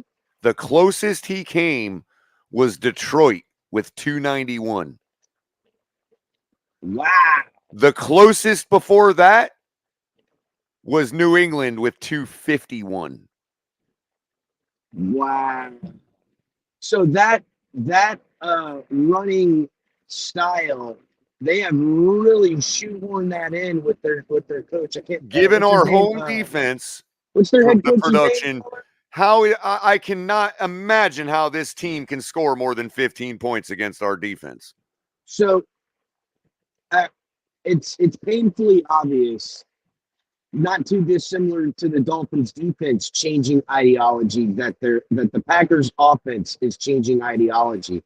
They want to be a more balanced football team with a steady run game, a stacked line with, doing a lot of 21 personnel, shit like that, because they really need to be in a position to transition to Jordan Love. Right. Now, Pete's saying with a broken thumb, Color, but Pete, you're making a different argument. You're making the macro argument as to whether Tua is good for the long term or not. What I'm saying is if his thumb is still broken, I mean, he threw for 229 last week and 182 the week before that and 140 the week before that. So if his thumb is still broken, what's the point for this game? For the long to say whether we're an actual real deal team or not, that's a good argument. But for this game, I can't see how Aaron Rodgers can put up more than 300 yards against our defense if he hasn't done it all year. Well, they're definitely going to lean more on the pass with Dylan being out. You know what I'm saying? And Dylan has kind of usurped the other running back whose name is escaping me right now as Aaron Jones. Aaron Jones. He's kind of usurped him as more of the bell cow. But he's also their goal line bruiser when it comes to finishing the job at the goal line. Aaron Jones is really good out of the passing game too, and those little dump off passes. Yep. Aaron Jones is a Jeff Wilson type, really good pass catcher in the flat, really good runner, good first couple steps. You know what I mean? Really, I don't know if he's worth the money that they're paying him, but such is life. Yeah. So I'm really taken back by that, though, that Rodgers hasn't thrown for more than 300 all year. That's crazy. That's crazy. But I mean, is it so unexpected with the fact that they lost all their weapons? They lost their their number one target, Adams, who went to the Raiders. You know what I'm saying? It's not too unheard of if you really break it down into the reasons why. Yeah, they've got the new white boy out there catching balls and stuff like that. But Lazard hasn't really been the guy. Cobbs is still just shaky. And by the way, it looks like it's actually Aaron Jones, not Dylan, that's on the injury list. Oh, really? Yeah, with a knee injury. He was limited on Wednesday with a knee injury. Oh. Either case, take either of them off the field and they're crippled. Yeah. Change that 1-2 punch from their running backs, and it might not hurt them as much as we think. It might force Rodgers to throw more, but again, these wide receivers and pass catchers haven't really, shown up. So, look, I'd again, venture to guys, say they've got problems stopping a pass rush. That's probably where their weakness this is, if I game were to was in guess. Green Bay, I'd have a hell of a lot more worries than I do at home. Oh, That's just the there facts. could be something to be said for that. Another You thing know, too is they're coming down here expecting it to be nice and warm and cozy, no, it's gonna and it's be going it's to gonna be be rainy and cold. Yeah, yeah. And good luck warming up in that rain and cold. I don't care how much clothing you wear; it doesn't matter. yeah, First of it'd all, you be can't wear miserable. so much. It's gonna be miserable. It's gonna be freezing ass cold. No one's gonna be happy. Bro, it's freezing in Central Florida, North Florida right now. It's been rainy and friggin' overcast and foggy the last 3 days Oh, in a you row. weren't wrong. Dylan was on the report in concussion protocol. You were right about Dylan being on it, but now Aaron Jones is turning up with a knee injury. Huh. You know what? I don't care. They could both play. They're still going to lose. I mean, listen, they're feeling themselves right now because they're not mathematically eliminated because they beat a reeling friggin' LA team that had Baker Mayfield go only throw 111 yards, and they were just tearing him up with their D line. Jair Alexander, I think, had 2 interceptions that game. Nixon was batting passes all over the place.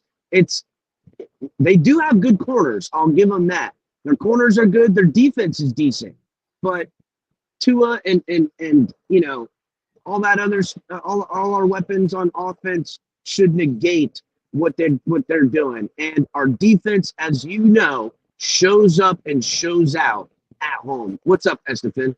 Yep, that's what I was going to say. Good morning, Estefan. Yep, I'm trying to go regular on it, man. At least 6 o'clock in the morning till however long I can go. And also, good morning, Bryson. Yeah, Bryson Bryson, in what's the up, house buddy? this early. That's cool. And Esther says, we're still going to the Super Bowl, biatches. Yeah, this is where the Dolphins gear up and you know It put is it back really where on. the rubber meets the road, bro. Like, it's Gotta time, be, bro. people. It's gotta be. We need to roll through this inferior team. We need to take care of business against our last two division opponents. What a weird thing to say with all that talent that they have.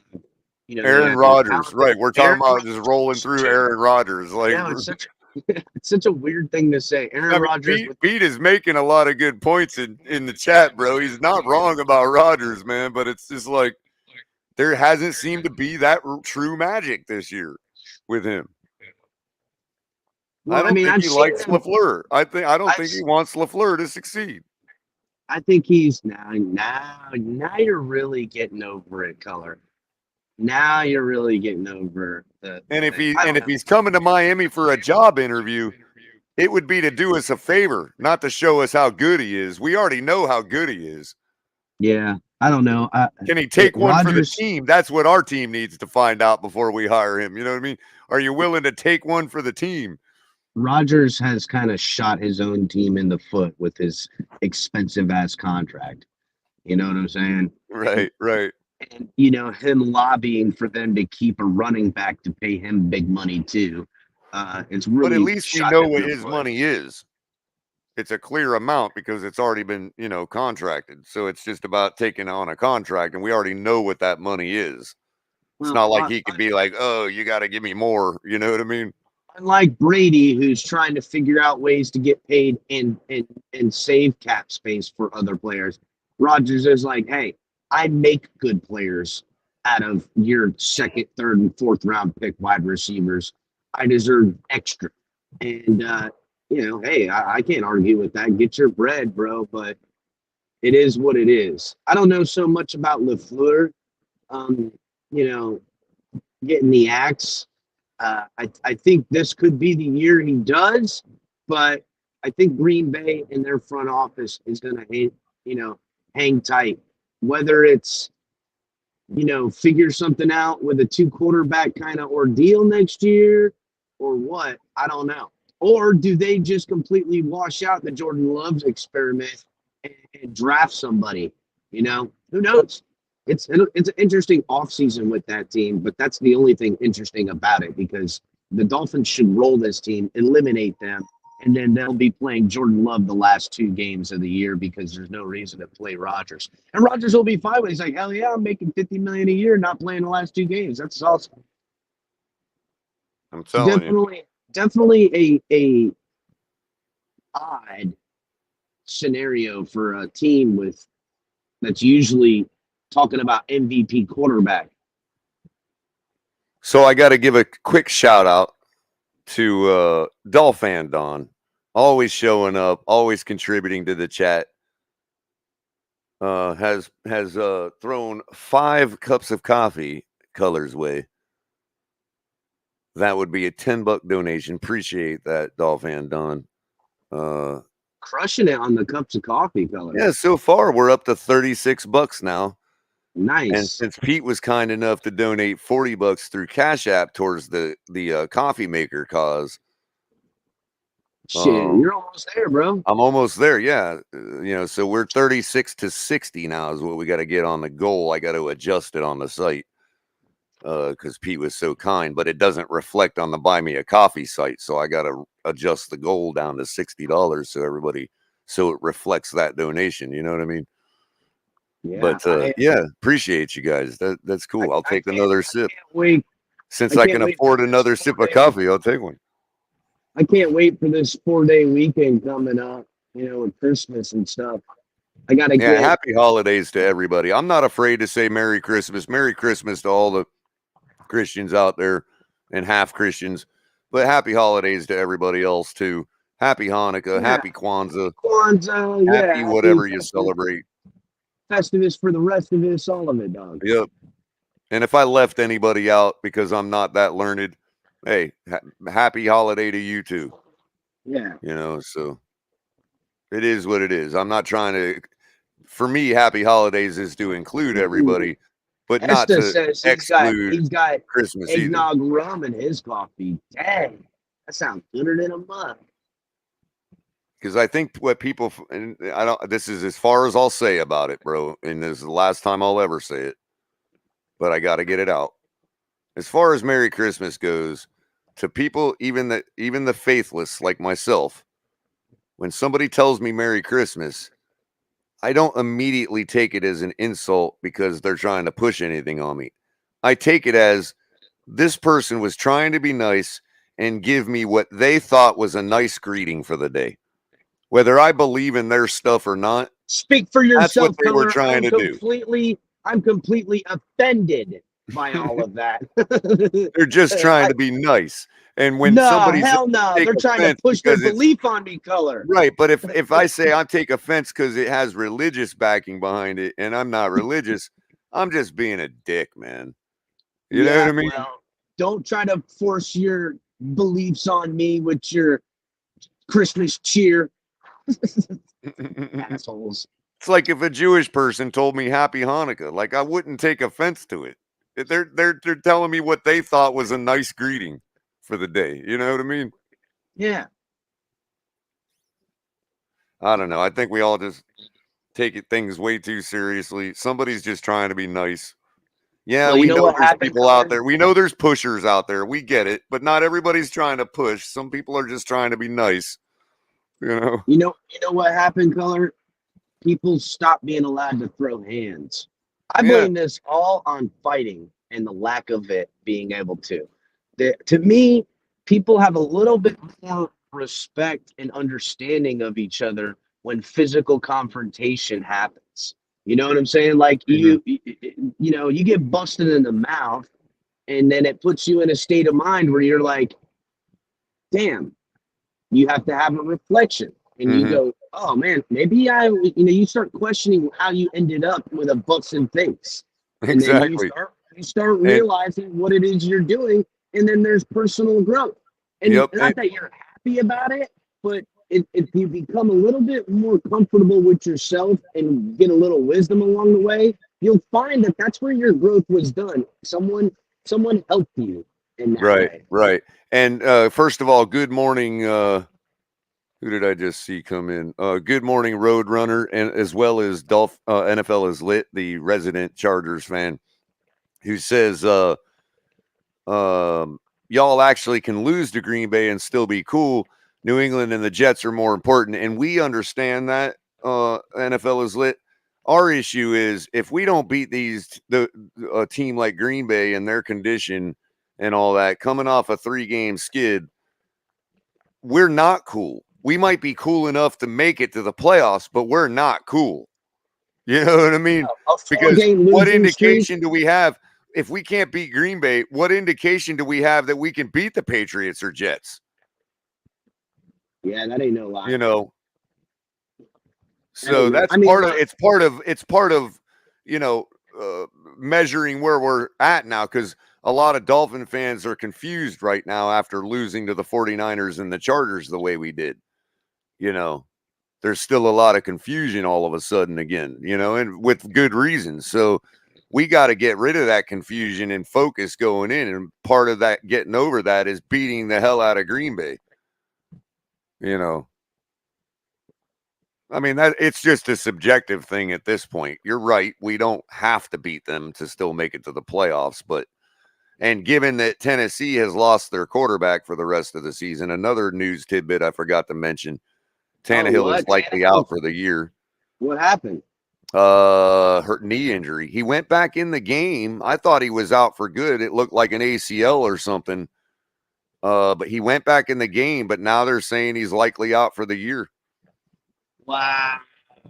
Here comes Jacksonville. Here comes Jayville. Going to stroll in there with, whatever amount of wins it takes. I think they can get in with 8. Right. And does anybody really want to face an unknown like Malik Williams in the playoffs? Malik Willis, you were right the first time. Yeah. Does anybody want to face him in the playoffs? I would. Hell yeah. I mean, I know he hasn't proven out, but God, what a time to do it. You know what I mean? Give me a rookie who's had limited experience in his rookie season in the playoffs any day of the week, bro. What are you talking about? Pressure alone will kill him. Yeah. I think they know what they got. And given that he came back in the game and played, the injury is probably something they're being overcautiously about because they know where they're at. And they know it's not a realistic possibility to make it all the way. I think the Tennessee Titans are in a lot of trouble. Like as a franchise, as an organization, I think they're getting ready to slide down to, third or last in that division, while the Jaguars are gonna skyrocket up.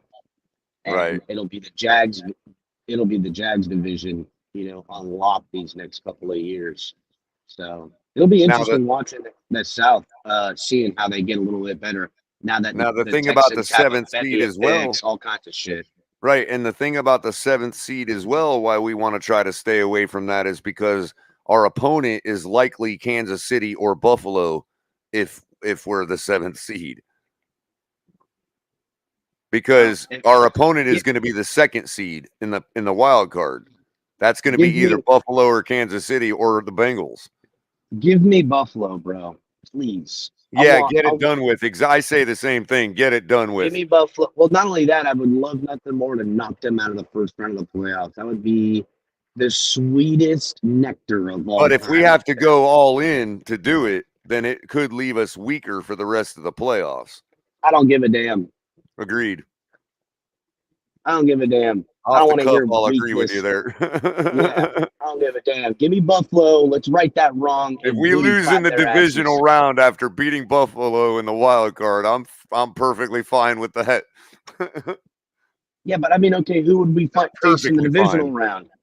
The divisional round we'd end up finding ourselves against either the Chargers, the Bengals, the Ravens potentially, and or the Chiefs, and or Titans, Jaguars. I mean, really, if you're looking at it, guys, the only 2 teams that sit in the playoffs that should give Miami trouble with us at full strength, which, okay, we're not at full strength because we've got guys now, but full strength from where we stand, is the Chiefs and the Bills. So taking out one of them in the first round, it ain't about getting stronger or weaker. It's about handling business. They're worried about us coming in after beating one of those two teams, not the Right. other way around. They're like, Right. oh, damn, here comes a Miami Dolphins team on the road handling their business, just took out one of the Titans of the AFC. That's how that works. You go in there putting the pressure on them in their house. Right. That's where I want to be. I'm checking now. Mansa, I think, is asking. Yeah, Nikolai, we did get snubbed on a few, but catch my opening monologue. It's probably not as bad as people think it is. It's probably more fair than people realize.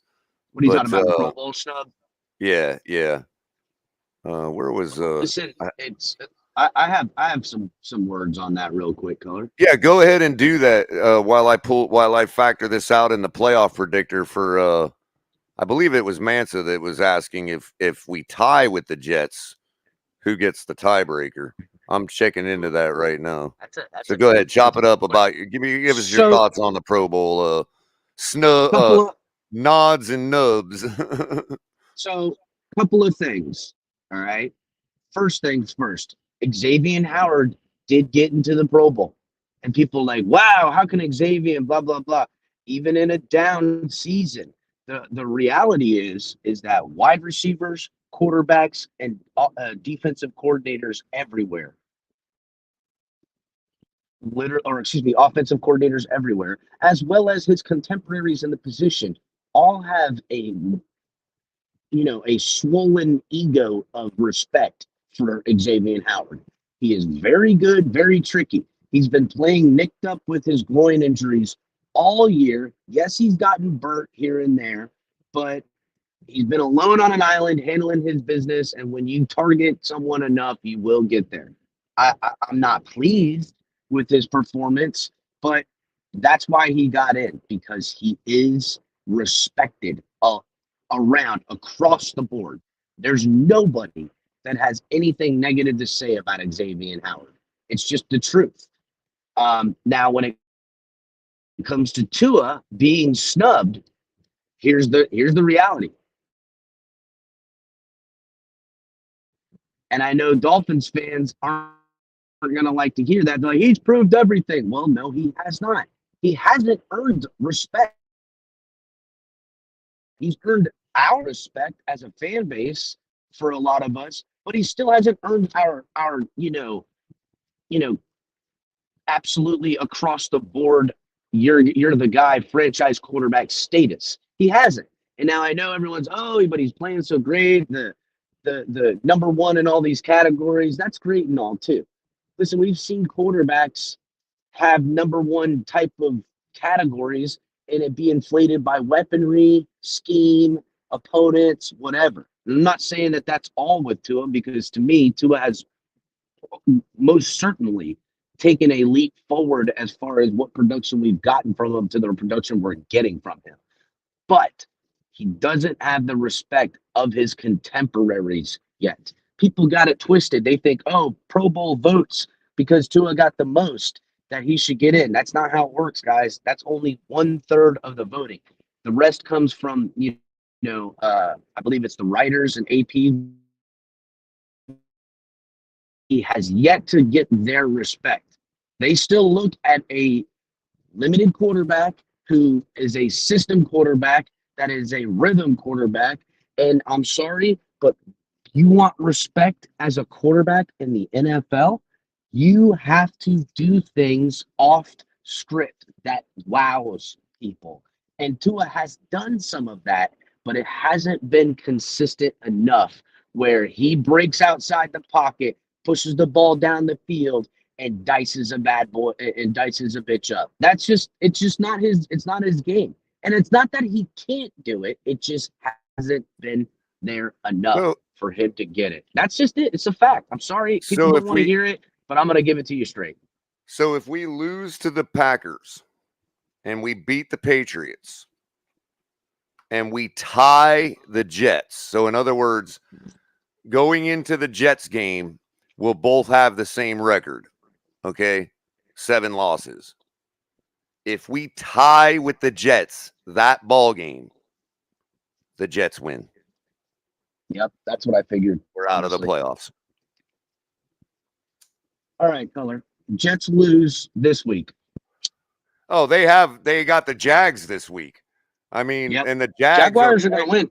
the Jaguars are Jags gonna win. still have a chance to win the damn division. I'm telling you, So, Jaguars are going to win.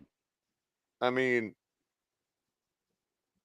and there could be a situation I noticed where the Ravens and the Bengals play each other the last game of the season. If the Ravens win, I mean, if the Bengals win, it changes nothing. They play each other in the wild card. If the Ravens win that game, it changes who they play in the wild card. So the Ravens will have a slight better reason to win against the Bengals the last game of the season for anybody looking into that game. The Ravens will have a slightly better reason to win because they can not have to face the Bengals, their division foe, in the wild card game.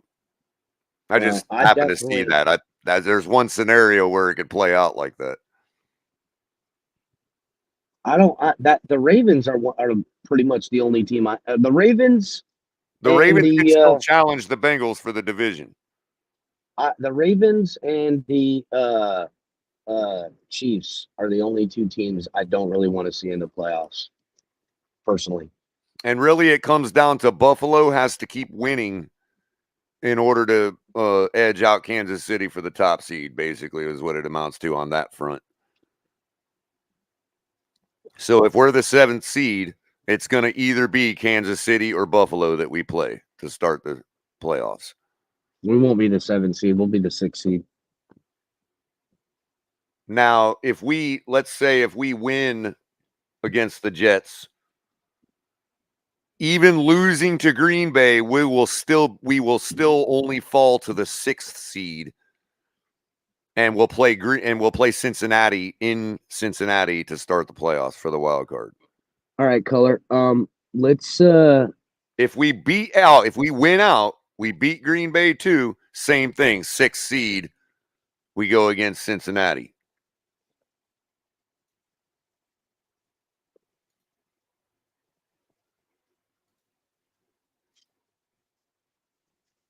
All right, Color. I want you to run this through the simulator whenever you're ready. Go ahead. So the Jets lose tonight against the Jags. They're playing tonight. Yes. Oh, damn! Yes. Good game. Yes. Okay, Yes. I got that one. Okay. Patriots. Who do they play today? Or the Bengals. Weekend? Patriots win. I got that. That's how I had it on the first scenario too. Dolphins win. Got that. Okay. Now next week. Okay. The Dolphins lose to the Patriots. Okay. The Jets play. Who do they play next week? The Seahawks. The Seahawks. Shit. I think the Jets lose that game. Jets lose that game. Okay. And the Bills have the Bengals. Bills lose to the Bengals. Okay, that takes them out of the 1st seed. Okay. So now we move to the last week of the year. Okay. Bills and Patriots. Patriots lose. Okay. Dolphins win. Jets and Dolphins. Dolphins win. Where's Okay. the seeding now? We are 6th seed and we go and we face Cincinnati. That is our scenario. We lose to the Patriots and beat Green Bay? Yes, and I know people are like, El Capitan, what are you saying? Da da da da da. Because really, what happens in that scenario? So go now, switch where the Dolphins. If we lose both, the Packers and Patriots, and beat the Jets, we got the 7th seed. Okay, so go back to the scenario I just had. Have it to where if the Jets beat us and everything else stays the same. Did the Jets get in instead of us? The playoffs. Did the Jets get in? Nope. But Patriots they still knock us out. Do the Patriots get in? Yes, they'll be in the 7th seed. All right, let's reverse it where the Patriots lose Wait, and that the was with the Patriots beating us. yes. That's what I wanted to hear. If we beat the Patriots and we beat the Packers, we could lose to the Jets and still be in the 6th seed. Well, that's because the Jets will have The Jets lost have tonight. one more loss than we do already. We're a game ahead of them. We just can't lose. If you So want to hold be on. able to rest players, if you want to be able to not worry about the Jets, we need to take care of business these next 2 weeks. People are Period. asking for the simulator on the screen, Color. You might as well Okay. just share it.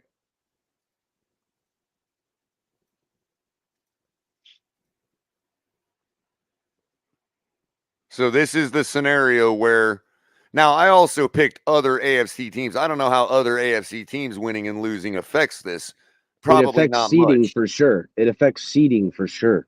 Well, some of the other games we're talking are like, but it'll affect seeding for other teams, not us. Like I think like with the Browns, I've got them winning out. Here we go. The Jets beating the Seahawks. Again, even with the Jets beating the Seahawks, if we lose to them, we still got the 6th seed if we beat Green Bay and New England. But that's because they've lost to the Jags. They So let's already go are. back. Oh, that's Let's right. We let, got them losing to the Jags. So let's have let's them have winning to the Jags. Yeah. now hold on a second. The Jags play who else do they play the rest of the year? I know they play the Jets tonight. Who else do they have? I know they played the Titans one last time. What's the other opponent that they The play? Jags have the Texans next week. Okay. And Who then do the the Titans Titans play and then the Titans to finish the season. who do the Titans play? Dallas Dallas. Okay, next so week. the Titans They will play they lose. play the Titans. Texans this week and Dallas next week. All right, so go now. Let me get my screen here. Uh-oh. We lost El Capitan. Did we? I'm Oh, here. you Can you went. hear Did you me? go full screen? Yeah, did you go full screen? Yeah, I did. I must have. Oh, okay. I didn't mean to do that. Oh, okay. Just making sure before I I change it didn't back. even. I didn't even know I could do that with the phone like that. That's crazy. All right, so I'm trying to get it to where I can look at it bigger on my phone, but oh well. So you were saying about It's the Titans and the okay. Jags So Titans lose this week and next week. to the Texans? Yeah, you know what? Okay. Texans squeak one out. Texans squeak Okay. one out this week. And then they Titans lose to lose. Dallas. I just seen that you had them winning. Go back. You have to click Dallas color. I'm looking at it. You got to highlight Dallas. Oh, you're right. You're right. Look at that. Boom, and then go back. You got them winning against Texans. Boom. So they lose these 2 weeks. And then Jags and Titans. They can still See, get back in with an 8-9 record by beating the Jags the last game of the season. okay, so that scenario right there is the reality. It'll be a win and in against those. It'll be a winner take all last game of the year. Titans are going to lose back to back games without Tannehill in there with Malik, and they're struggling, and it'll come down to the Jags and Titans getting in. So with that, let's see. Let's do the go back to week 15. 16, right. Yeah, 16, my fault. Let me see. Have the Jaguars losing doesn't matter. They Okay, knocked so the the Jets. Jets. Well, they still get in at 8-9. So there are 2 out of 3 scenarios where an That 8-9 team can make the playoffs. Jets That will win division is tonight. Then trash, man. I'm sorry. That division is just trash, man. okay, so now the Jets win tonight. Okay. Who the Jets play? Jets lose To the Seahawks. to the Seahawks because the Seahawks are fighting to get into the playoffs. And look, by doing that, it puts the Seahawks in the playoffs. Well, the Jets can't lose. If they lose, that puts them 2 games behind us. Well, hold on a second. No, it doesn't because they just won against them. Then they lost against the Seahawks. Hold on a second. This is what I wanted to see. Let's see. Let me look at everything real quick. Color. Wait a second. No, have the Jets lose to the Seahawks. I don't even see the Bills. Oh, there. Bills win against the Bengals. The only thing the Bills winning and losing affects is the first and second with Kansas City. All right. So So okay, leave far, it there. Leave it there. Now let's go to the last game of the year. Were the Patriots winning next week? Go back. We got us beating them. Okay. Let's see. Let's see if we lose to them. Now remember, lose to them or not, it's likely Okay. they're not gonna beat the Bengals, but whatever. Oh well, We'll put them losing to the Bengals this week. Okay. All right, there you go. All right, now go to week 16 or the last week of the year. Okay, you got the Patriots beating us. That knocks us out for week 17. Go ahead. Now, And then Jets we beat the Jets. Now look, and that puts us back. There it is. Exactly what it is right now is how it goes. Because look, Jets and Dolphins, winner take all. Now go to the Bengals or the Jaguars. And Go to the Patriots Jaguars. can't even get themselves back in by beating Buffalo either. But they can take away Buffalo's first round bye. Right. So there it is. Now go to the Jaguars and click the Titans. There it is. That's what the NFL wants. The NFL wants Titans and Jaguars winner take all. 9 team getting in, dude. I got that, but that's what they want. That division sucks, so it's not And like look at anybody that. else is getting in. And look at that. If this scenario plays out, either one of them winning will be an 8 and 9 team getting in. Oh my God. That's right. It's a winner take all. And then look at the Dolphins and Jets. Winner take all in that. Go to the Dolphins and Jets. Yep. Winner take all in that. Then go to the Bengals. Although by that time, though, because we have the Jets losing to the Seahawks, by that time, the Jets can only knock us out. They can't get themselves back in. They can only help the Patriots get in. Oh, wow. Really? Go back. Why is that the case? Because we have them losing to the Seahawks. Oh, my God. Have them winning the Seahawks game and then go back. And then it's us and them.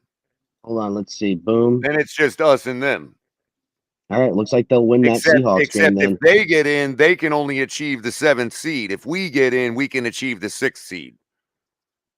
And the NFL is going to want that showdown because we got robbed of it when Tua got injured. They want to see Burrow versus Tua, especially in the playoffs. Yeah, they do. Because we didn't get to see that get finished. That fight didn't get finished because Tua got injured. This is where we're at now. Go back to week 18. Let me see. Who else is tipsy topsy? Who are the Chiefs playing? The Raiders. Have the Chiefs losing to the Raiders. You keep passing. Why am I not locating it? Right there. Have them losing. It just switches them with Buffalo again. Even if Buffalo loses to the Patriots. Yes. Okay. All right. See, this week, this scenario setting up for week 18. Have the Bengals versus the Ravens last week. Winner wins the division. Patriots can play spoiler to the Bills. And look, even if the Chiefs lose, but the Patriots win, it doesn't matter. But they could potentially play spoiler to the Bills. It's likely that this game will be first, and this game will be in the afternoon, like the evening. So we won't know if Buffalo won't know if they need to show up against the Patriots or not. Okay, so have them winning against Patriots, but then have the Chiefs winning against the Raiders. Have the Chiefs beating the Raiders. Ooh, see, it doesn't matter if that happens. Oh, it still don't matter if Buffalo wins. Go back. Have the Chiefs? Did you pick the Chiefs to lose any of these games? What's going on here? No. I got them winning against Denver, and I got them winning against Seattle. Wow. Wow. Okay, so yeah, look, essentially, the wins and losses acquired up to this point puts what Right. who are This the is who are why the you don't slouch against the Vikings. this is exactly my point, Color. This is why I'm doing this right now. That damn Keep trying to Vikings tell game. everybody. We find this out every single year at this time of the Bro, year, bro. I'm Every telling single you, year we find this that out. Vikings loss infuriated me because you and I talked. This is the game that puts us in this winner in scenario. We should have beat that damn Vikings team. It was there for the friggin' taking. It pisses me off. Same with the Jets. That's a division opponent that we should have beat. Yeah, but you know what? The Jets getting us with their defense on fire and them feeling themselves. And I mean, look what happened after the Dolphins lost to the Jets. It propelled their whole season to respectability. It really did. Jets were supposed to only win 6 games this year. Now they're a respectable team all of a sudden. And it's because they beat the Dolphins early in the year. So here's a scenario which is probably unlikely. Somebody brought it up, so I'm doing it anyway. They said the Chargers could lose too. I mean, they've got the Colts, the Broncos, and the Rams. See, yeah. I don't think they're going to lose. However, if the Colts beat them, we move into and then the Rams beat them. Well, they're going to win that Rams game. Right, but I'm just saying if that happens, okay, let's see if this changes it. Now they could lose to Same their thing. boom. If they lose 2 of their last 3, we could get the 5th seed still. So they won't lose 2 of their last 3. Playoffs. Color, I want everything to come down to the last week for the board to move 100 different ways and like 3 or more games come to win and in scenarios. That's what the NFL wants. They want the craziest last week. That's what they want. Yeah, because they want every game to mean something. Every game can mean something to some degree. Either you're playing spoiler, you're fighting to get in, it's a win in, or whatever. The higher the stakes in the last game of the year is what they want because they want that anticipation and that insanity heading into the playoffs. That's what they want. Look, crypto knows what I'm talking about. Now, you all know what we really want to see. That ain't happening. You mean it ain't? It looks like it's happening to me right here. I don't know what you're talking about. Oh, look at that. Oh, look at that. Oh, look at that.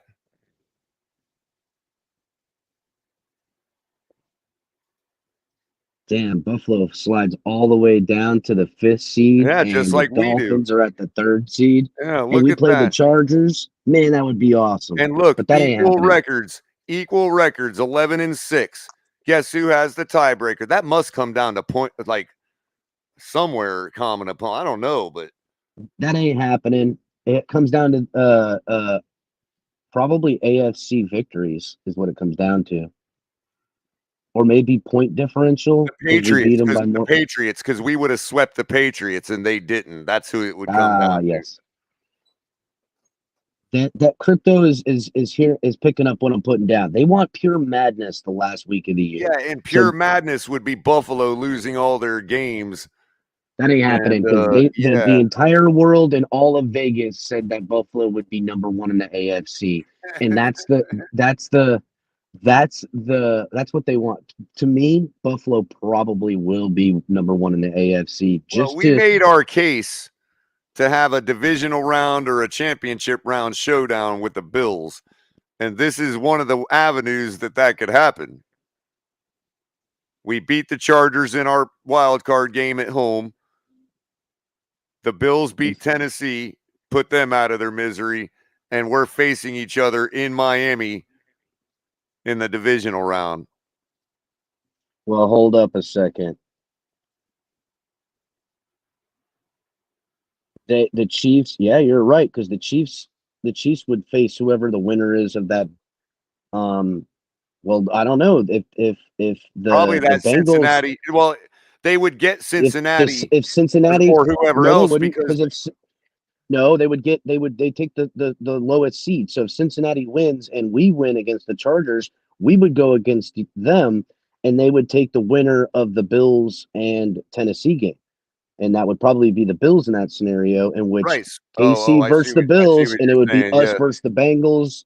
Yep. I see what you're Unless saying. now, if Baltimore wins, they would go against Baltimore, and then we go against the Bills. Either Right. way, I'm sorry, NFL, but I'm looking at this playoff seeding and scenario. This would be the greatest outcome I'm for telling fun. you.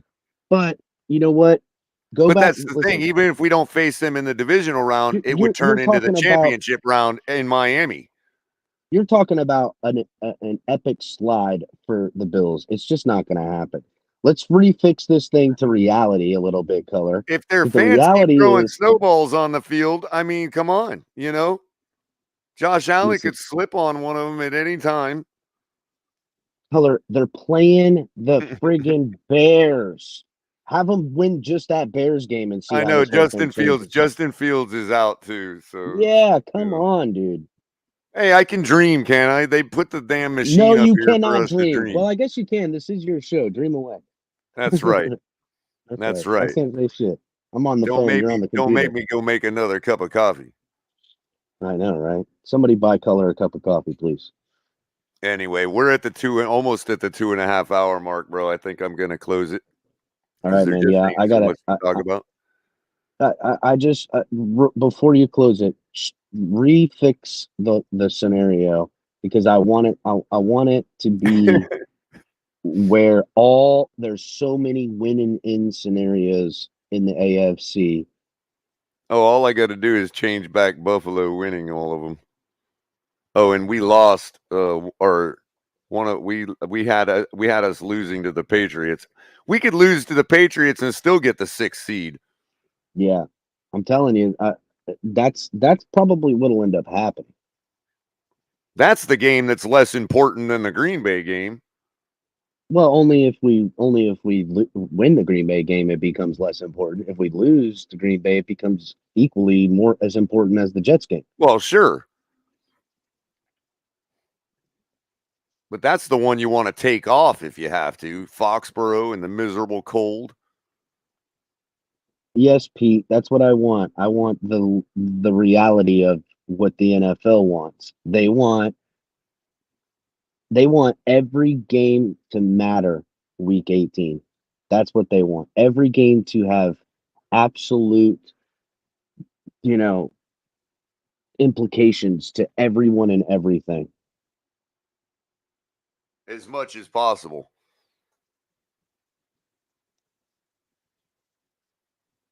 Yeah, exactly, Pete. It's money for the It's NFL. money. No, everyone will be on the edge of their seat all day. That's what they want.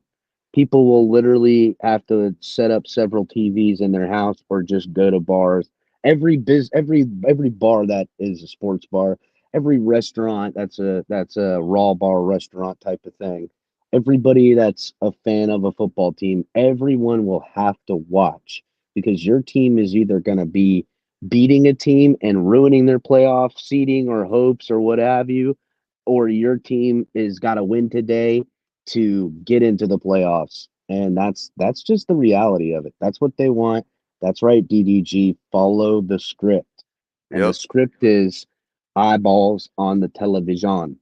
And the script don't involve MVPs and Pro Nope. Bowls. That's Nope. just the It way it doesn't. is. They don't. I mean, listen, all pro is all I care about anyhow. So Telling you. Tua figures out a way to become even second team all pro this year from the AP voting. I will I could be ecstatic. realistically see second team all pro. That's fair. I would be ecstatic and happy for him, man. That would be listen. It would be very very nice accomplishment and something he can hang his hat on for certain. Agreed. So that being said, El Capitan, tell everybody that they need to do what? Well, first and foremost, you better hit that like button and you better subscribe if you haven't. And if you're watching on Facebook, Twitch, and Twitter, come over here and subscribe on YouTube.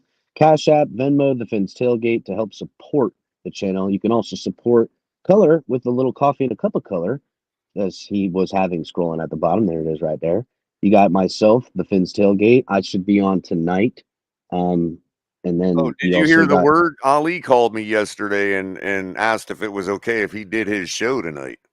oh, you know what? Ollie can go tonight. I have to get on at some point to wear the Bills disgusting Oh yeah. something. I guess I can. You know what? Maybe I'll do a daytime Capitan. Uh-oh. Friday is what I'll do.